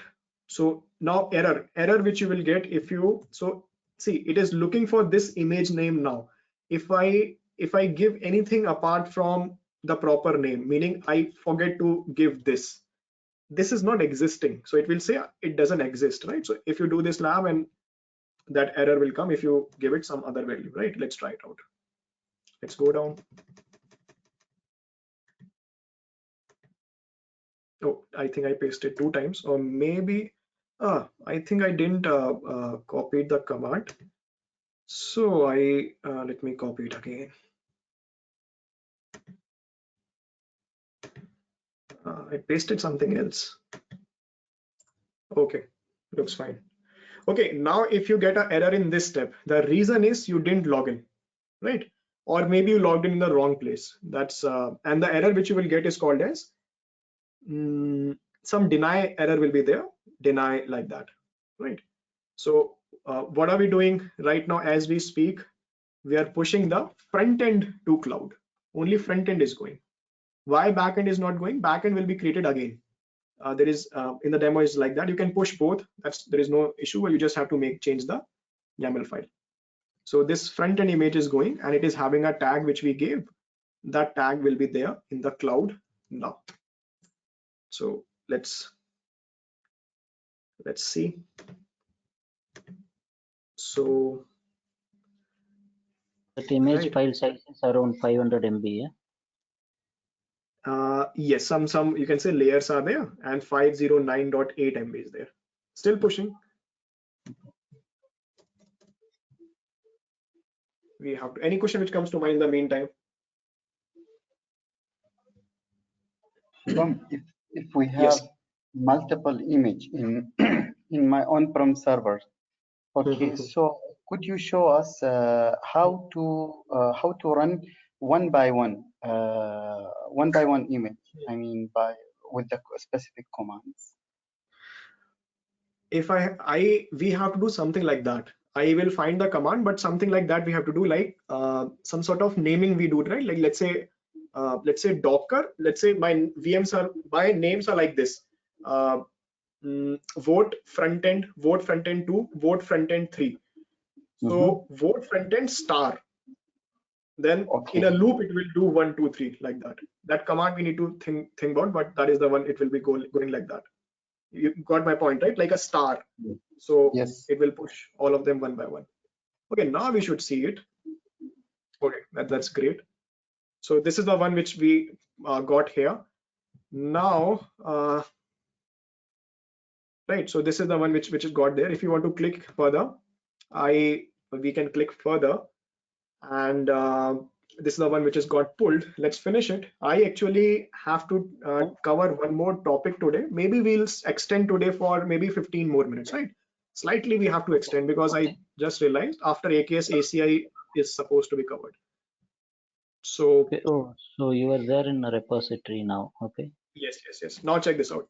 Now the next step, what is the next step, guys? Think about that from the administrator's point of view. We'll create the cluster. We have to create the cluster. Yes, we have to create the cluster now, right? Once this cluster is ready, then we will do the you can say basically the last step where we are YAML file part, right? Okay, so let's do it. Check this out. So you can do it from the portal as well. The easiest will be from here, and I have seen that previously just get it in one line. Sometimes it throws error if it's not in one line, because or maybe I just remember it that last time I was running it was not running, so I'm just getting in one line.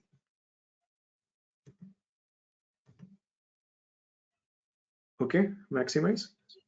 Shivam, these words are case sensitive?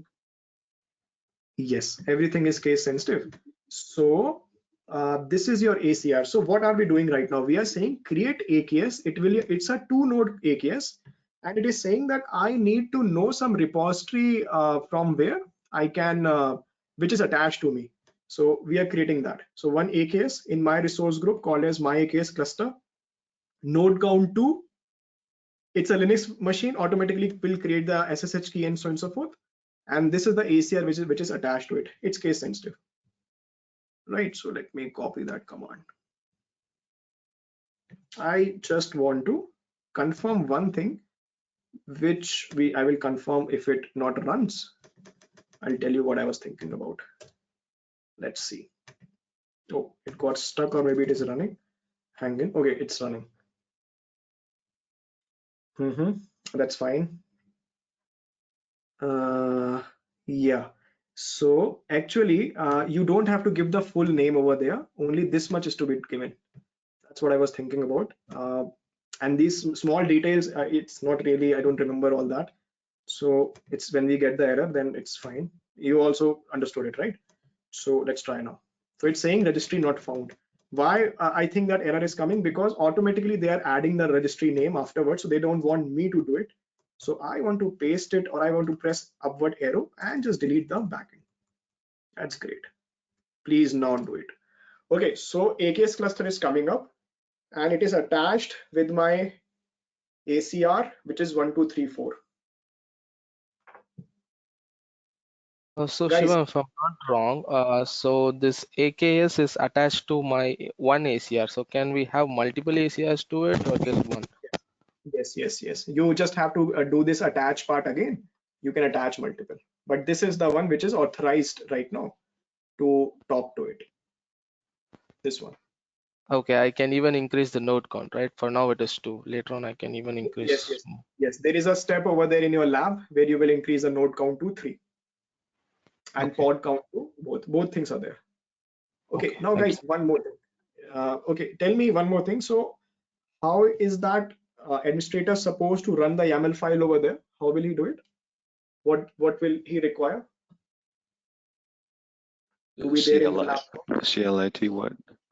Perfect. kubectl. So yeah, kubectl. So what I don't have right now is I don't have kubectl. So I will just run one command. I will say Azure CLI go and install kubectl. So it's part of your lab steps only. So this part I'm doing now, installing kubectl. As soon as that finish and give me the prompt back, but the command which I'm running will be one single line command, which looks like this. So what I'm saying is Azure CLI, you go and find me kubectl. So in Azure, this is how you install kubectl in Azure. So go and find me kubectl. So Azure CLI will do that for me. So guys, your questions now, because it will take 3 more minutes for the cluster to come up. So it's really prompt is stuck. Anything which comes. Hey, Shivam, I just read like it used to be what, like if before AKS, it used to be Azure Container Service, and they did that is decommission. Yes. So the whole process used to be the same in the Azure Container Service than what we are doing in AKS. No, different. So before Kubernetes became household name, Azure had a thing called as Azure Container Services. So when Kubernetes became popular in the world, they changed this to AKS, and a lot of change happened. This is deprecated now. That is called as Azure Container Services. Hey, Shiva. Yes. So in one of the commands when you're creating those nodes, you mentioned the create SSH keys, but I thought we were doing on the Windows machine. You created a Windows machine, not the Linux. Actually, that Linux is this. This is Linux. This is Linux. So that key was actually required in case in future I want to take a SSH connection to the node over there. I can do that. I cannot connect to the master node, but I can connect to my nodes over there. Okay. Also, I got confused with other VM which you have created earlier. Okay. Thank you. Right. Okay. So let's see if it is done. Okay. I think that, Yeah, still running. Okay. Any other questions comes to mind, guys? We might have to stretch maybe 10 more minutes, 15 more minutes today, right? So normally for everyone, I'll tell you one more thing after AKS demo. I need to tell you one more thing, which is in the same flow as such, ACI. Okay, so my next step will be I will install kubectl over there. This is my next step over there. And after that, let's read the YAML file in the meantime, right? So once this is ready, I just need to do the YAML file part. So YAML file diagram we already created, I think, which is so what will that YAML file do? Let me explain the diagram again, and we'll just read in the meantime. Let's do that part. So what will happen? Two services will be there. So there is one service for the front end. There is one more service for the back end. In that step, only one pod is there behind both of them. One. So like this, right? And one Azure load balancer will also get created, which we can see from the portal afterwards, like this, like that, right? So this is where Redis is acting like a database, and this is that UI which I showed you before, the voting app, vote app, right? And this is the service for this, that's a service for that. Let's see this in the YAML in the meantime. Check this out. So I have it open over here. Shivam, this load balancer, is it something that will come by default or Default. you default? Okay. So I have to define in the YAML file. It will happen after that, right? Okay, Oh, something guys. we need to specify. Yeah, something we need to specify when we try to deploy the cluster. Yes. Right. Okay. Notice this. Now check this out. So what are we saying? We are saying that, okay, make a deployment. See, just like we were talking about, there is a service. There is a thing called as deployment. Deployment is also that type of object over there. What I'm saying is, create me one replica. Basically, this will create me one pod. This pod will be Azure Vote backend, and it is having a label over there, Azure Vote backend. This is my Redis backend, and it should be running on a Linux machine. I only have Linux machine. There is no mix and match, so this is sort of unnecessary right now. But if imagine in your cluster, if you had Windows and Linux machines in your nodes, and you want this to be running on Linux, then you say you run on Linux. So it will go and run on the Linux node, not on the Windows node in the cluster. This part you guys are already aware of. The Azure Vote backend image Redis again will be pulled from Docker Hub. We didn't push it, and container port will be 6379 normal, like that. The service name of this guy is called as Azure Vote backend. It is also listening on 6379. So basically both are listening on the same. So we can modify the diagram like this. We can say traffic is going on that port. It is going on the same port as such. Check one more thing. So we are saying create me a vote front end, one pod over there. This part is not relevant right now. It's in your lab. Read it. If you don't understand it, let me know. It's like a rolling update, right? Rolling update. So front end should also run in a Linux node only. The front end container port is 80. When the container will be created, it should have 250 milli CPU. Maximum my front end can do is 500 milli CPU. It can take. If it takes more than 500 milli CPU, it will get killed. So we are putting some limits like that. Do we need to put some upper limits? You can define that in case it's taking more than that. So this is one way by which we are saying. So when it is created, it will take 250 milli CPU, and maximum it can take in future is 500 milli CPU. The environment variable. Oh, one more thing. So we will modify this to be our ACR name now, right? So this part is actually now we don't want it to be from Microsoft's repository. We already have pushed it. We will replace that value to our value. Shivam's ACR 1234, that value. And when you create the service for the front end, make a load balancer along with it, and we should be listening on port number 80. So this is how we define if you want any. So type load balancer is Azure load balancer. It will be there in your resource group once you do it. So when I run the bottom part, this will get created. This will get created. Traffic is coming on port 80 as such. And this is also listening on port 80 only, like this. Think about this.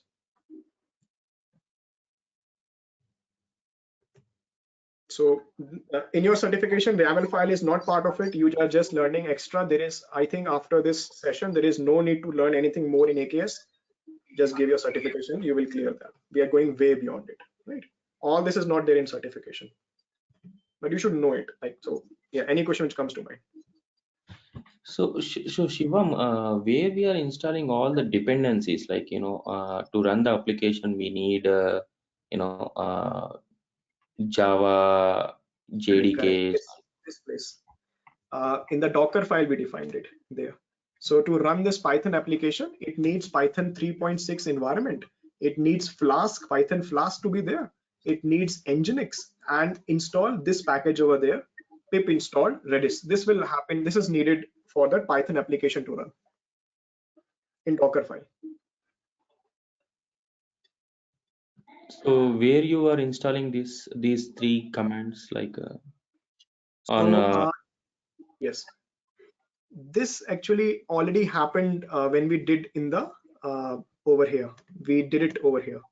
So when we did this part, right, when we created the image, that all happened. It's already there. It's already there inside. Okay. Right. So it's all also here right now. It's a developer task. Yeah.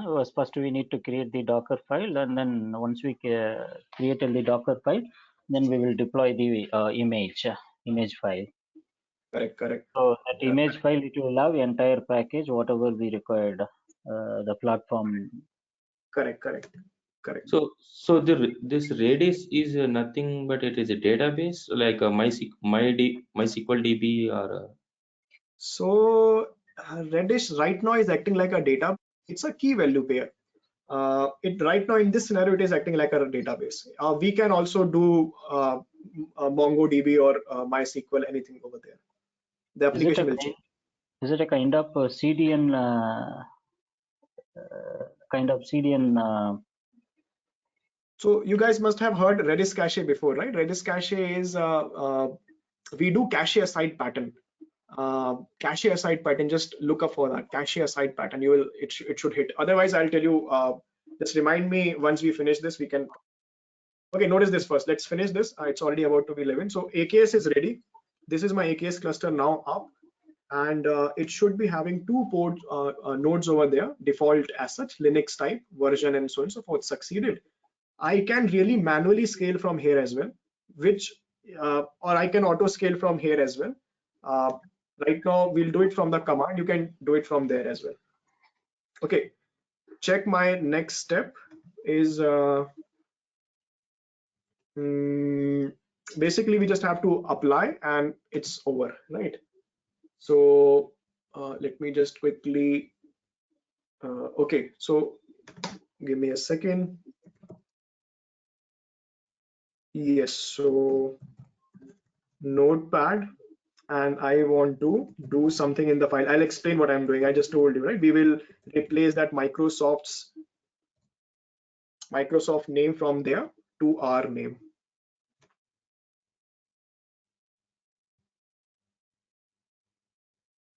Right. So this part we will replace with our name. So we are saying that image is there in that particular location. Please get it from there. So we already have this name with us. Let's give it.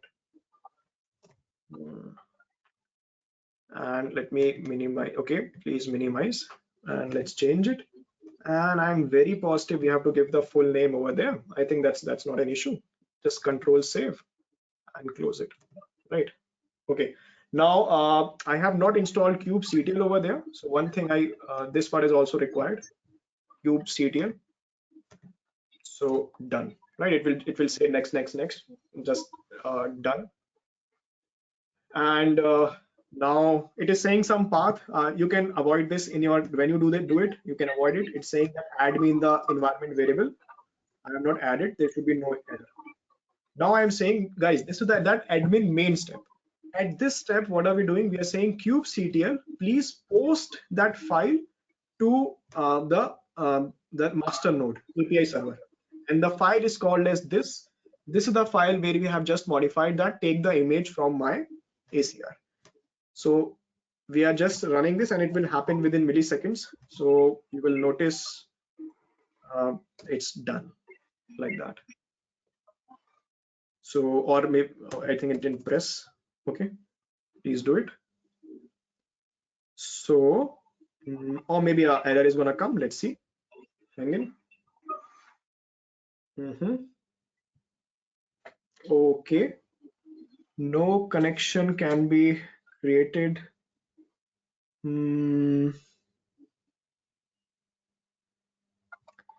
Target machine refused. I think I logged out. Give me a second. Let me log back in. Something happened. Is the login one more time? Something went wrong. Remote machine refused it. Okay.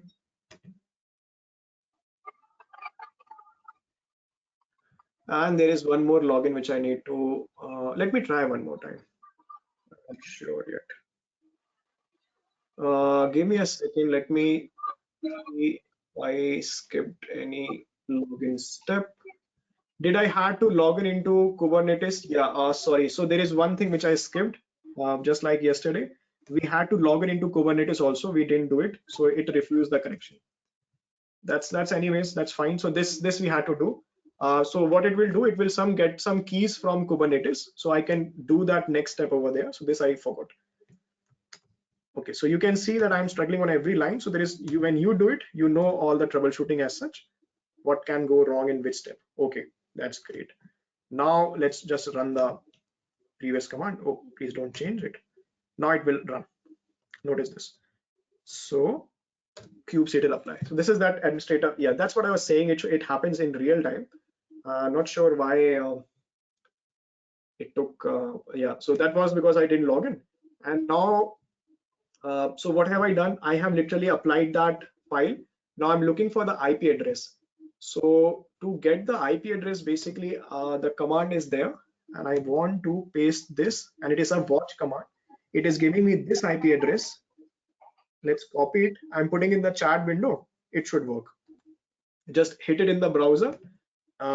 It should hit the load balancer, and it should be working by now. Let's try it out. That's there. So whose IP address is this? If you guys think about that, whose IP address is this? Let's see. Yeah, that's fine. The load balancer. Load balancers, perfect. Right. So what is going on right now? It got deployed, and really the previous diagram which we had, this happened. That IP address is this IP address, and it's now hitting and it's working. Now, when you will do the lab, there are 2-3 more steps which you have to do. I think you guys will be able to are experts now in that. So you will be doing 2-3 extra steps. You will be doing auto scaling. You will be doing manual scaling, and then you will do auto scaling, and then you will do update the application, right? Update application. So when you do update, it's a rolling update. What is the meaning of rolling update? So scenario will be like this. I have 5 pods existing. I want to release a new version now. So I will say that Kubernetes, please delete only one and add a new one. Meaning you can specify, for example, let's say I had 50 pods of front end, and I'm saying replace by new 50. So I'm creating 100 pods total. Maybe in the cluster we don't have that much of space, so we don't do it like that. We say in a rolling manner do it. So what it will do, it will add one new, remove one. It will remove one, add one new, like that. So the process will happen like that. That's like a rolling update will happen. That's one more step is there in the in your lab. What question comes to mind? Let me know. This is the demo. This is your exec lab, and I'll tell you about ACI. That's the one more thing is there which we need to know. Think about this demo. Any part which is not clear? So Shivam, so yes. All these steps which we have done is through the CLI and command line. So could we also, I'm assuming you can do it through the portal as well? Now from Azure portal, this is not possible.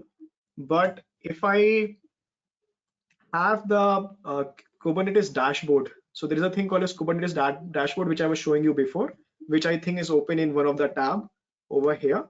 From this dashboard, you can also apply the YAML file. So I cannot, there is no replacement of YAML file. You have to write it. You can just apply from command line, or you can apply from the dashboard. You still have to make the YAML file. Or we can create the Azure ACR from the portal, though, right? Yeah. Yes. For YAML, yes, you have to do the command line, but I was just asking for the ACR side. Yes, you can do that from portal. This from portal, that from portal. Both we can do from portal. Thank you. So from this dashboard, Kubernetes dashboard, we can manage the all containers pods, right? Manage, you can view. Manage means view, like who's running, who's not running, healthy, how many failed and crashed. That you can do. Only view. Okay. Monitoring type of thing. Okay. Right. Okay. Now, guys, so everything got deployed. Let's go back to Azure portal. So this is the app. It's running fine. It's in your chat window. Try it out, and you can manually also scale, but you check it out how to do it. That's part of your lab. And apart from this, if I anything else which comes to your mind, let me know. I just need one more topic. Yes, go ahead. Yes. Still, there are few more, right? When we talk about auto scale, the pod level auto scaling and node level auto scaling also is there. Then even that network part, Kubernetes and Azure. Correct. So when you do the lab, I have shown you till 4th step. Please do till 7th step, right? Scale the application, scale the update the application, upgrade the cluster also. So okay, do it. This link have you shared already? This you will get. Utkarsh will paste in it today, right? This is your lab link, Kubernetes lab link. Just like yesterday, this is the lab link for today, and you have to do 7 parts over there. So do all 7. Right. Okay. So guys, one last thing now, and then we'll wind up and check this out. A very interesting concept. So it's in the same flow, right? Hopefully you guys still just check this out. Now, what have we talked till now? We talked that that I can deploy my containers in Kubernetes. That is amazing, right? We can do it. That's amazing. Now, what happens if you do not have such a big requirement? You are saying, Shivam, I just want to run my couple of containers. I don't want an orchestrator. I don't want this auto scaling, healing, and so on and so forth. Just give me a location where I can just run one of my, I just can run my containers over there, right? So you want that location to be there. So we have a concept in Azure called as Azure ACI, Azure Container Instances. So what is the meaning of that? Till here, steps will remain exactly same. But in this scenario, I am not looking for any orchestrator. I just want one location where I can deploy my container as such. So what will happen? Notice this. So what is ACI? One last concept. Azure Container Instances.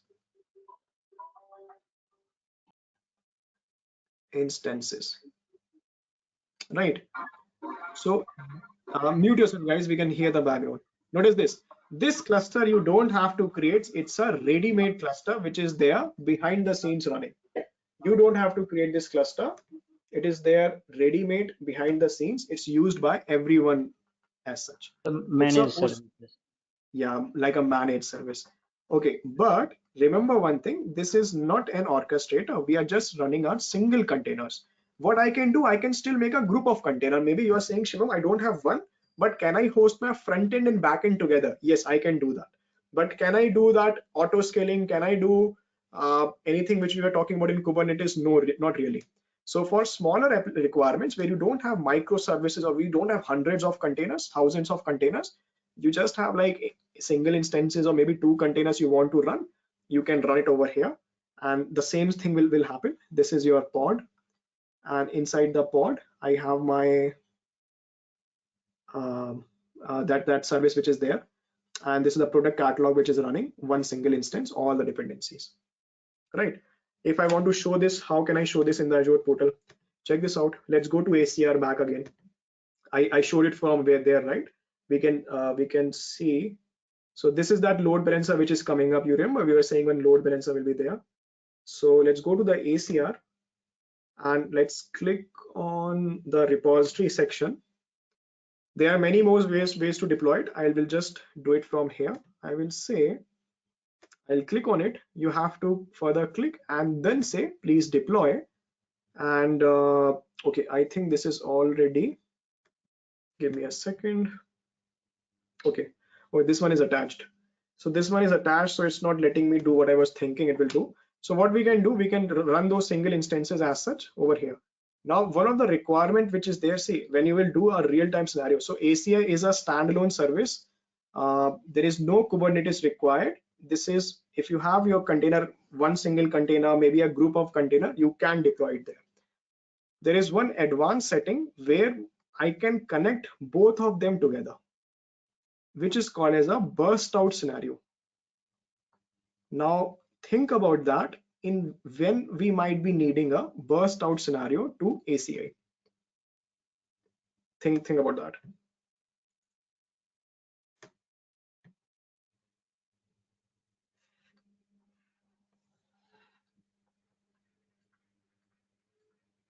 Okay, think in this scenario. So imagine your cluster was running on some capacity. Maybe it was running on 60% capacity in any terms, maybe 70% capacity. You didn't expect it that load will come. So if extra load comes, right, then what can I do? I don't have much space in the cluster to create more pods. So then what will happen? Nodes will be created, right? Auto scaling of nodes. Yeah, that was the reason we are enabling that auto scaling option, right? Node level and pod level, Now, right? Perfect. Just tell me how much time it took for the Kubernetes cluster to create. It took some time, right? Yeah. So even if we have auto scaling of the nodes, that is unexpected load which came. It was not pre-provisioned. We didn't thought it through. It just came. Spike came, right? Now auto scaling will hit. That is amazing. We know that that's the answer, and it will hit. But it will take practically some time for the VM to create, and then it will take some more time for the some configuration to happen, and then more pods will be created over there, right? These are more pods. In the meantime, these people are sitting over there looking for doing the payment. Imagine, they will not wait, right? They will go from Amazon to Flipkart. So what we can do, ACI is a ready-made environment which is already running. So we have an advanced setting where we say that, okay, if that happens, burst out into ACI.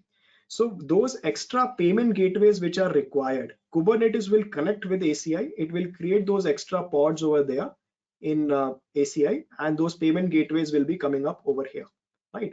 And when the load goes, it will be released. They will scale down. Think about this. This is like you know, service, Azure service auto scaling, kind of Azure service auto scaling. Burst out. This is burst out like that, right? Like burst out. So it's ready-made. We just burst out over there, and those spikes can be handled. So this is very good if I have. Yeah. Is it something separately? Do we need to configure this, or is it as part of that cluster itself? We can enable the future. This we can enable in the future. We can enable, but we have to enable this. Where during deploying the cluster, right? You can do it afterwards as well. You just have to burst out from AKS to ACI. So, okay, there's something additional feature which we need to do it separately once we deploy the cluster. Yes. So in this scenario, what happens? See, so this is AKS over here, right? Now AKS, we know it's a node environment, right? So ACI, so when you do this burst out scenario, see, this was a node, right? So ACI is acting like a virtual node right now. Virtual node, and all the burst out is happening over there. Think about this. Any question comes to mind?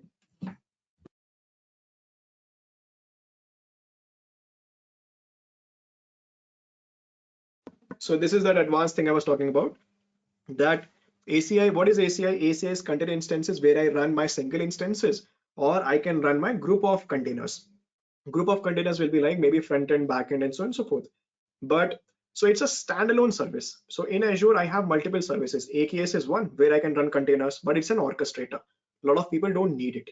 They are saying, Shiva, we just have a couple of containers. Why should I make AKS? Why don't I run it somewhere? So we can do it in ACI. But in that scenario, that auto healing, auto YAML file configuration, you still need the Docker image. That part will remain common, but you don't need the rest of it. No AKS, no YAML, no nothing, but you don't have those functions also now, which that was providing. And one third scenario will be where I can connect both of them. I can connect AKS with ACI, and those extra spikes, when they come, we can burst out those pods into ACI, and the payment gateway just got created. Because it's a ready-made cluster, we are not waiting for the VM to come up. It's available, and it's not your cluster. It's like behind the scenes there, just burst out, and these all the people will do the payment gateway. They will do the payment right now. And So then in this scenario, the cluster and pod and nodes and all, it's completely managed by Azure.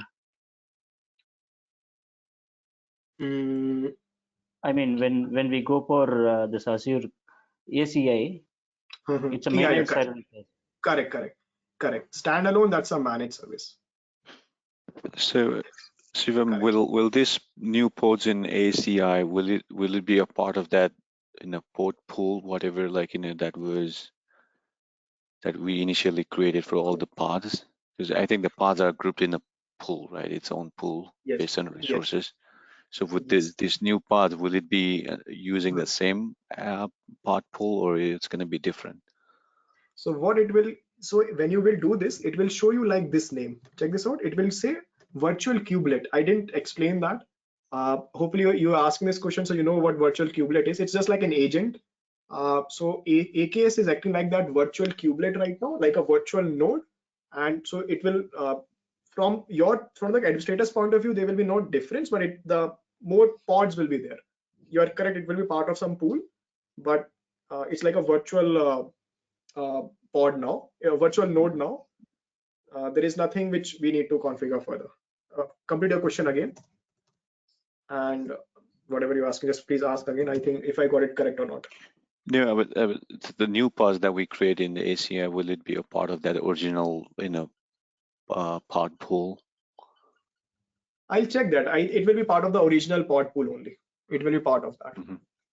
Okay. I think in Azure, if I go, it should say, it should just give me some information like +1. It should be part of that. It doesn't come. I'll confirm that. I'm not sure exactly what name does it come with. Maybe it's a different one or it's the same one. I'll confirm that part. Okay. Okay, and I think this is a better diagram. Check this out. So yes, this is a good one. Okay. Any questions, guys? Think about everything we talked today. Yes, ACR. Shivam, Yes. can you go back to the original diagram which you were showing? Okay.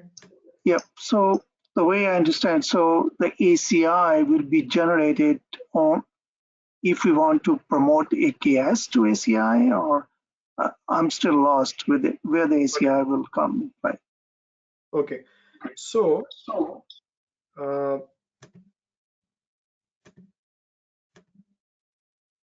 now let me take this opportunity to take you guys to the thing which I promised I'll show you, and let me explain that there.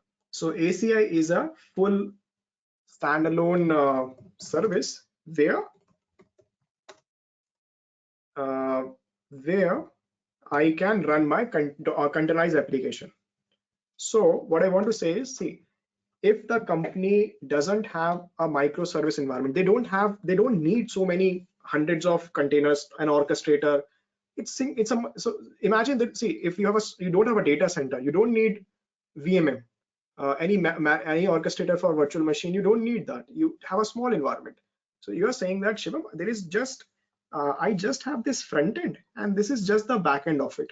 These are just two containers. Can I run them somewhere? Do I really need to create that? Can I run them somewhere? So what we will do, you will do it till here. You will make it, push it somewhere.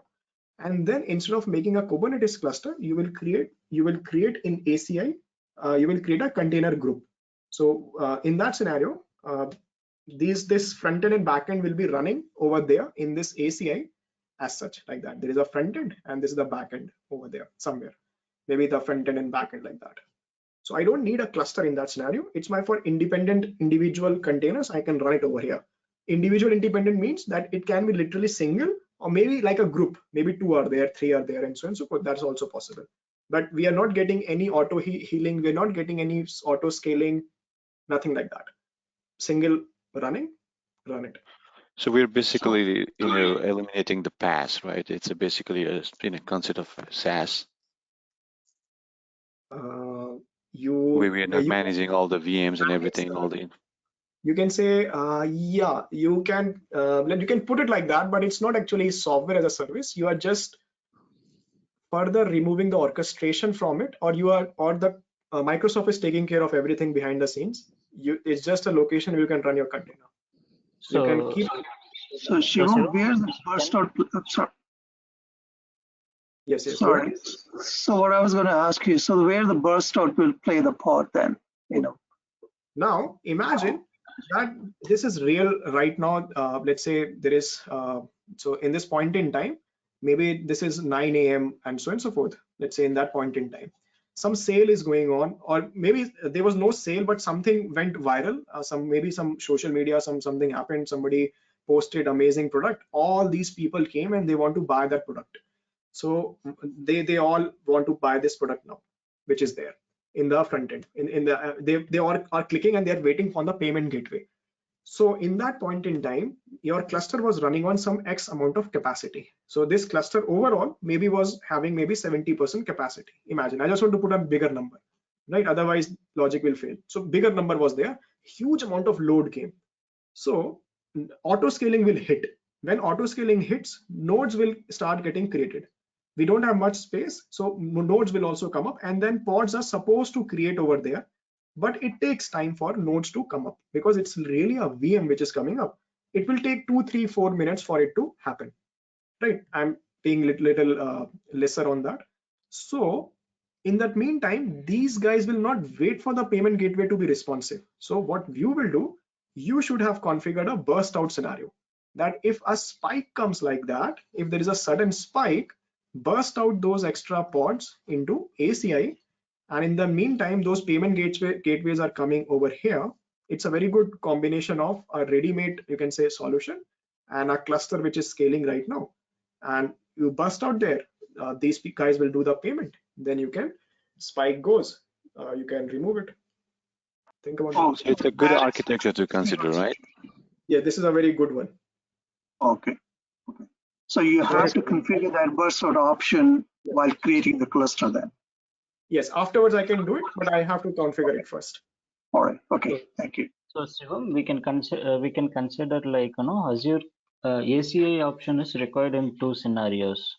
So when I have a very very less container in my environment, then I can go for Azure ACI future. Correct. If it is huge setup, then I can go for. Yeah. Correct. Completely correct. Yeah, I don't require a cluster for maintaining 2 pods. Really, correct. So 2 or maybe 20, but yeah. Yeah, example I'm telling. So that is the one scenario. The other scenario is like anyway we are enabling the auto scale option in kind of pod level and VM level. Still, sometimes if any huge load comes, like any huge business is going on some festival time, all customers will start buying some products. So any huge load comes, the VM load also it will become full, and pod level load also it will become full. In that scenario, the auto scale future, that will take some time to deploy the VM and deploy the pod.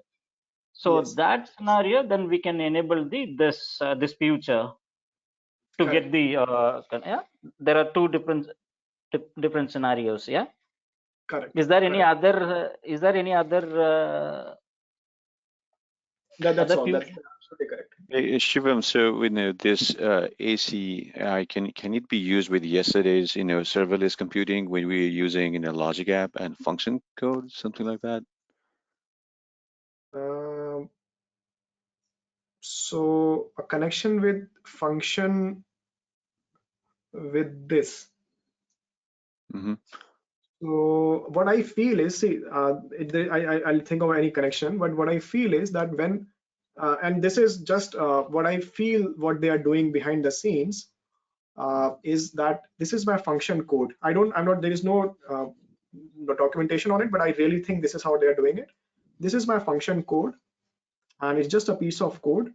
When the load comes, they actually, not on ACI, maybe they have a hosted Kubernetes cluster where they create those pods where my code runs, and afterwards they release that particular pod, they delete it. That's their orchestrator. That's how they're doing it. Okay.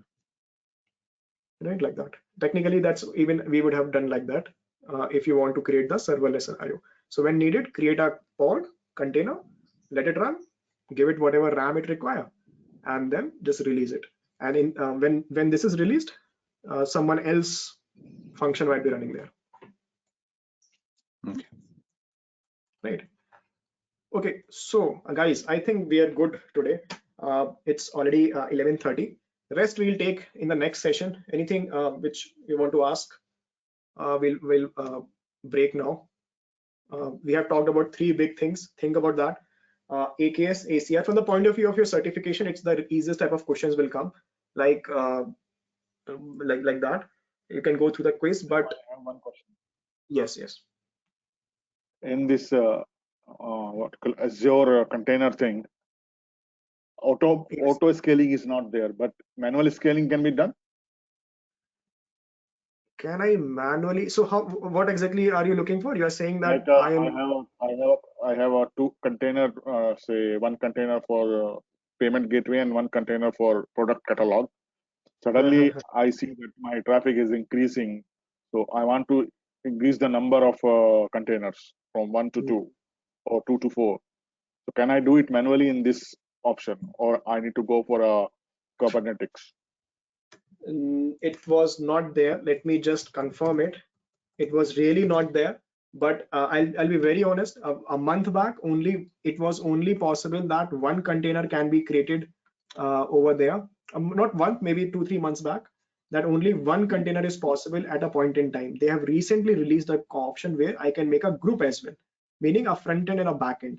I will just quickly search if I can do auto scaling now, but I think it's not there, or manual scaling. Right. So in that question, in the meantime, I'm just looking for it. It's not there. I'm just confirming it. Shivam, are we looking for container level auto scaling future? What exactly are we looking for now? So he's asking that in case we need, let's say the Kubernetes was doing that scaling, right? If we know that node is there, can we manually do the same thing in ACI? It's not there. I'm just looking for it. It's not there. Okay. You need Kubernetes in that scenario. Manually. I'll confirm that. Let me documentation. Okay. I thought you already confirmed it. Okay. Yes. So this part I'll confirm one more time. I saw a couple of links. It's not written there, but let me go through that because they recently released that option also. Like you can have 2 now, which was not there a couple of months back. So that's one addition. I just want to confirm that with that have they released this also or not? Right. I'll confirm that it's not there as per my. I'm 99% sure. I just need to confirm that. You can confirm it in a WhatsApp group. No issue. Right. That's fine. Okay. Any other question which comes to mind? Yeah, I think that is Azure. I think that is Azure managed services, right? Yes. So definitely there could be capacity available. It is so not actually in what our he was asking is that let's say this is my front end and this is my back end. Can I manually go and do this? Can I have like a 3 front end like that? And can I have manually make, let's say, backends and do that type of concept where there is a load balancer now? Is that manually possible? Or how will I do it? Manually, I feel you should be able to do with 3 ACI, meaning I have one container group here in ACI. This is my front end back end. If I manually create 2 more like that, right? And manually we can do, I think we can do it, make a load balancer, and they should be having some sort of We lost URL. your voice, Shivam. Okay. So We I'm lost audible, your right? voice actually. Now, yeah. Audible now, right? Okay, so what I was Yeah. saying is manually I think it's possible. Why? Because if I can create one container group like that, I can create 2 more and then manually make a load balancer and somehow configure them to We lost work it here. again. Okay. Is it audible to others? Yeah, I can hear you. Okay. So check your internet. And I'm not basically sure. manually it's possible. I'm not sure whether it's a problem only for me or what about others. I don't know. Okay, We can so hear. We they're can able hear. to hear. Oh, we They're are able to. able to hear you, Hi, Shivam. Yeah. Okay. Okay. Okay. Okay. So guys, I think if you have any other question, let me know. Or we'll wind up. I'll give you only 2 labs. One is this one which I showed you. I'll give you one more of ACI, so you do it standalone as such, ACI, and that's all for this, right? 2 things will be there. So what are we discussing in the next session? Next session will be the last session, and in that session we have to talk about a couple of things. We will cover monitoring section, and we will talk about recovery vault. So with recovery vault, couple of things will come. Backup will come, and I will also show you that case study we were talking about. We'll do it. So right. So I'll tell you more about that. So recovery vault, a little migration, and so that will end it. That part will not be any of having any much importance in the certification, but it's just additional. And monitoring and this type of thing will be left, right? Shivam, you're also mentioning the beginning of the class too, what model to choose and all that. So could you just go over that too? One more time, please repeat that. Yeah, so in the beginning of this class today, you're mentioning that you will cover what model to choose and how to choose that between the serverless and all that. Right, okay, notice this. So this is the one we are talking about. Now, right, so let's read from, this is the one we are talking about. So what is this? This is from Microsoft one flow diagram where we can see in which scenario what to do. So we know now all of them apart from Service Fabric, which is exactly same as Kubernetes. I'll tell you about it. So let's start from here. So if you're making something new, first question is, do you need full control? If you need full control, you will go for virtual machines. You have really full control and you will manage your OS as well. If you need parallel computing, Link in the chat window, please. Right, so this link is there in the chat window now. Okay, check this out. So if I want full control, I will go for virtual machine. Infrastructure as service, finished, right? Full control. If I need, HPC stands for high performance computing. It's basically parallel computing. So HPC is not nowhere in our training, but HPC, for example, let's say if I'm doing some job, if I run one job on one machine versus I run the job on 10 machines parallelly, that 10 machine parallelly running the job will be faster because I consume those input quickly on 10 parallel machines. So if I have a parallel job, I can run in Azure batch. So that's all. So HPC, do you have parallel computing requirement? If you have, go there. If you don't have, come down. Do you have a microservice architecture? You're saying no, I just want to run one website, app services, the one we talked about yesterday, web app, right? Do you have a microservice architecture? You're saying, oh yeah, I have something like that. Okay, is it something which is short running? Meaning, is it so whatever job is running over there, like in function, what was happening? It execute. We just pay for the execution time. It finishes. So is it short running? Can I make Uber, like the example I was giving yesterday, that Uber as a function in serverless environment? If you have a short running process, you can go for Azure Functions. A lot of functions might be there. They are running for some X amount of time, 5 minutes, 10 minutes, 30 minutes. You can have functions which can run infinitely also. That's possible, but that beats the purpose, right? It's supposed to be something which execute and then it is not needed after that, event triggered.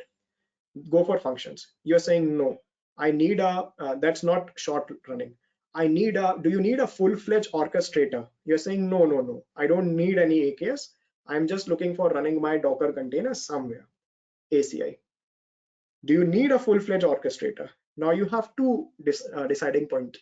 If you have a .NET application, so you should go for Service Fabric.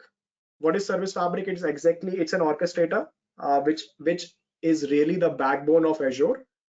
Everything in Azure, you know, Azure SQL, Azure this and that, everything runs on their internal Fabric service Fabric cluster. So it is their orchestrator internally. A lot of services are running, like Azure SQL is running over there, PaaS solution. So it's there. It's way before Kubernetes came into existence. Since 2010, it's there in Microsoft Azure. Right? They are doing it. So if you want that particular technology for you, you want a Service Fabric master node environment to run your .NET application, go for that. So if you have .NET, you will always go for that. For .NET, it provides very good state management. You say no, Shivam, I don't have .NET. It's a mixture of things. My payment gateway is in Java. I have a recommendation system in Python. I have some .NET environment, C# environment over there. I have everything mix and match, AKS. Think about this. So if it is Service Fabric, the only .NET, when I have only .NET, then I can go for Service Fabric option, right? Then I should go for Service Fabric versus AKS if my microservices are C# oriented.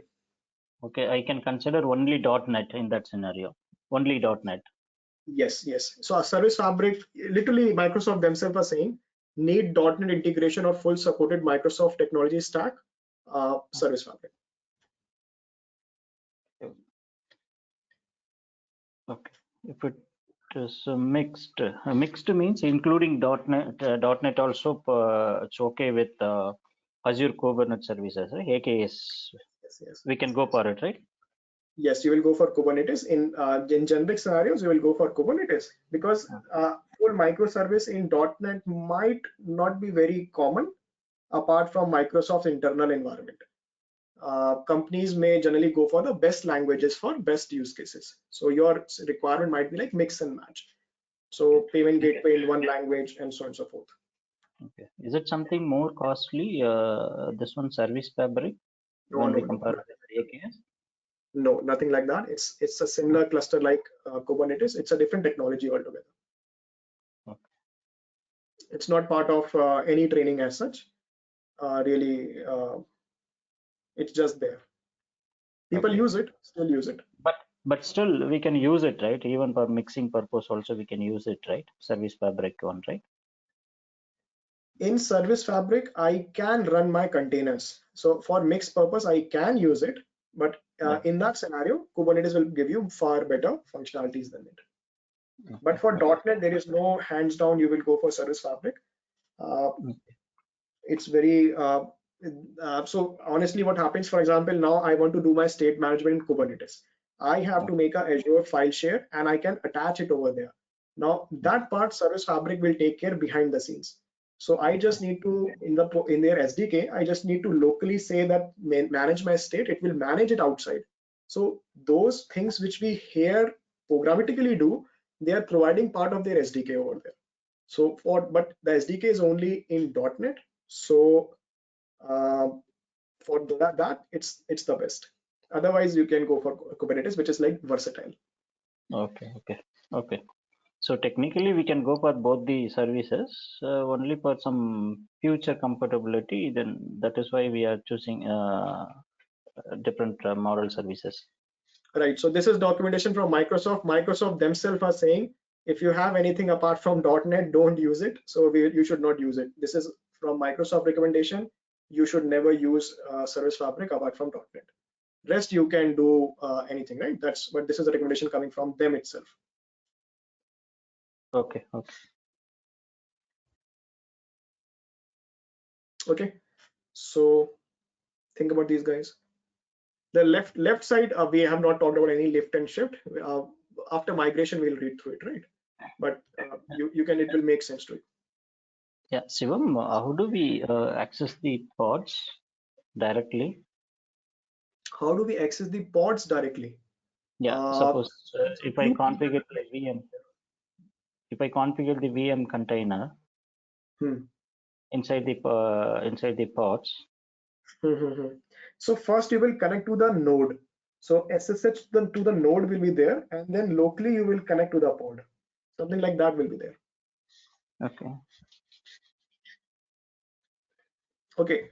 So guys, then I think we'll wind up. I'll see you next time. Any quick question, let me know. Just do these 2 labs I'll give you today, and AKS ACI. I'll see you next time then. Yeah, it's really today before break. Really, it was very useful session today. Okay. The before break, really, it was really great actually. Okay. So after break, the demo was not interesting. It's not like that. So, That was right. It was really, it was helping so us. whatever we talked, so whatever we talked about, we did after the break. Yeah, that's exactly. Fine. Right? Because Okay. the before break, it will help us to understand the. Okay. I mean the practical things, right? Okay. Yes. Yes. So yes. So that implementation was that demo. Try it out. It will be very interesting, right? Yeah. Do that part. Okay. Right. So then let's wind up, guys. I'll see you next time then.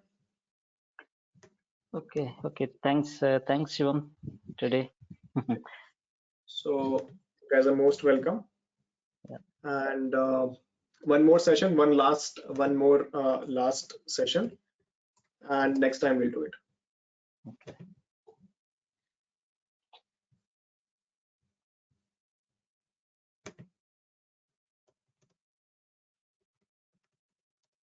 Okay. So bye bye, guys. Thanks everyone. And I'll see you next time then. Thanks, Shivam. Bye bye. Good night. Most welcome, guys.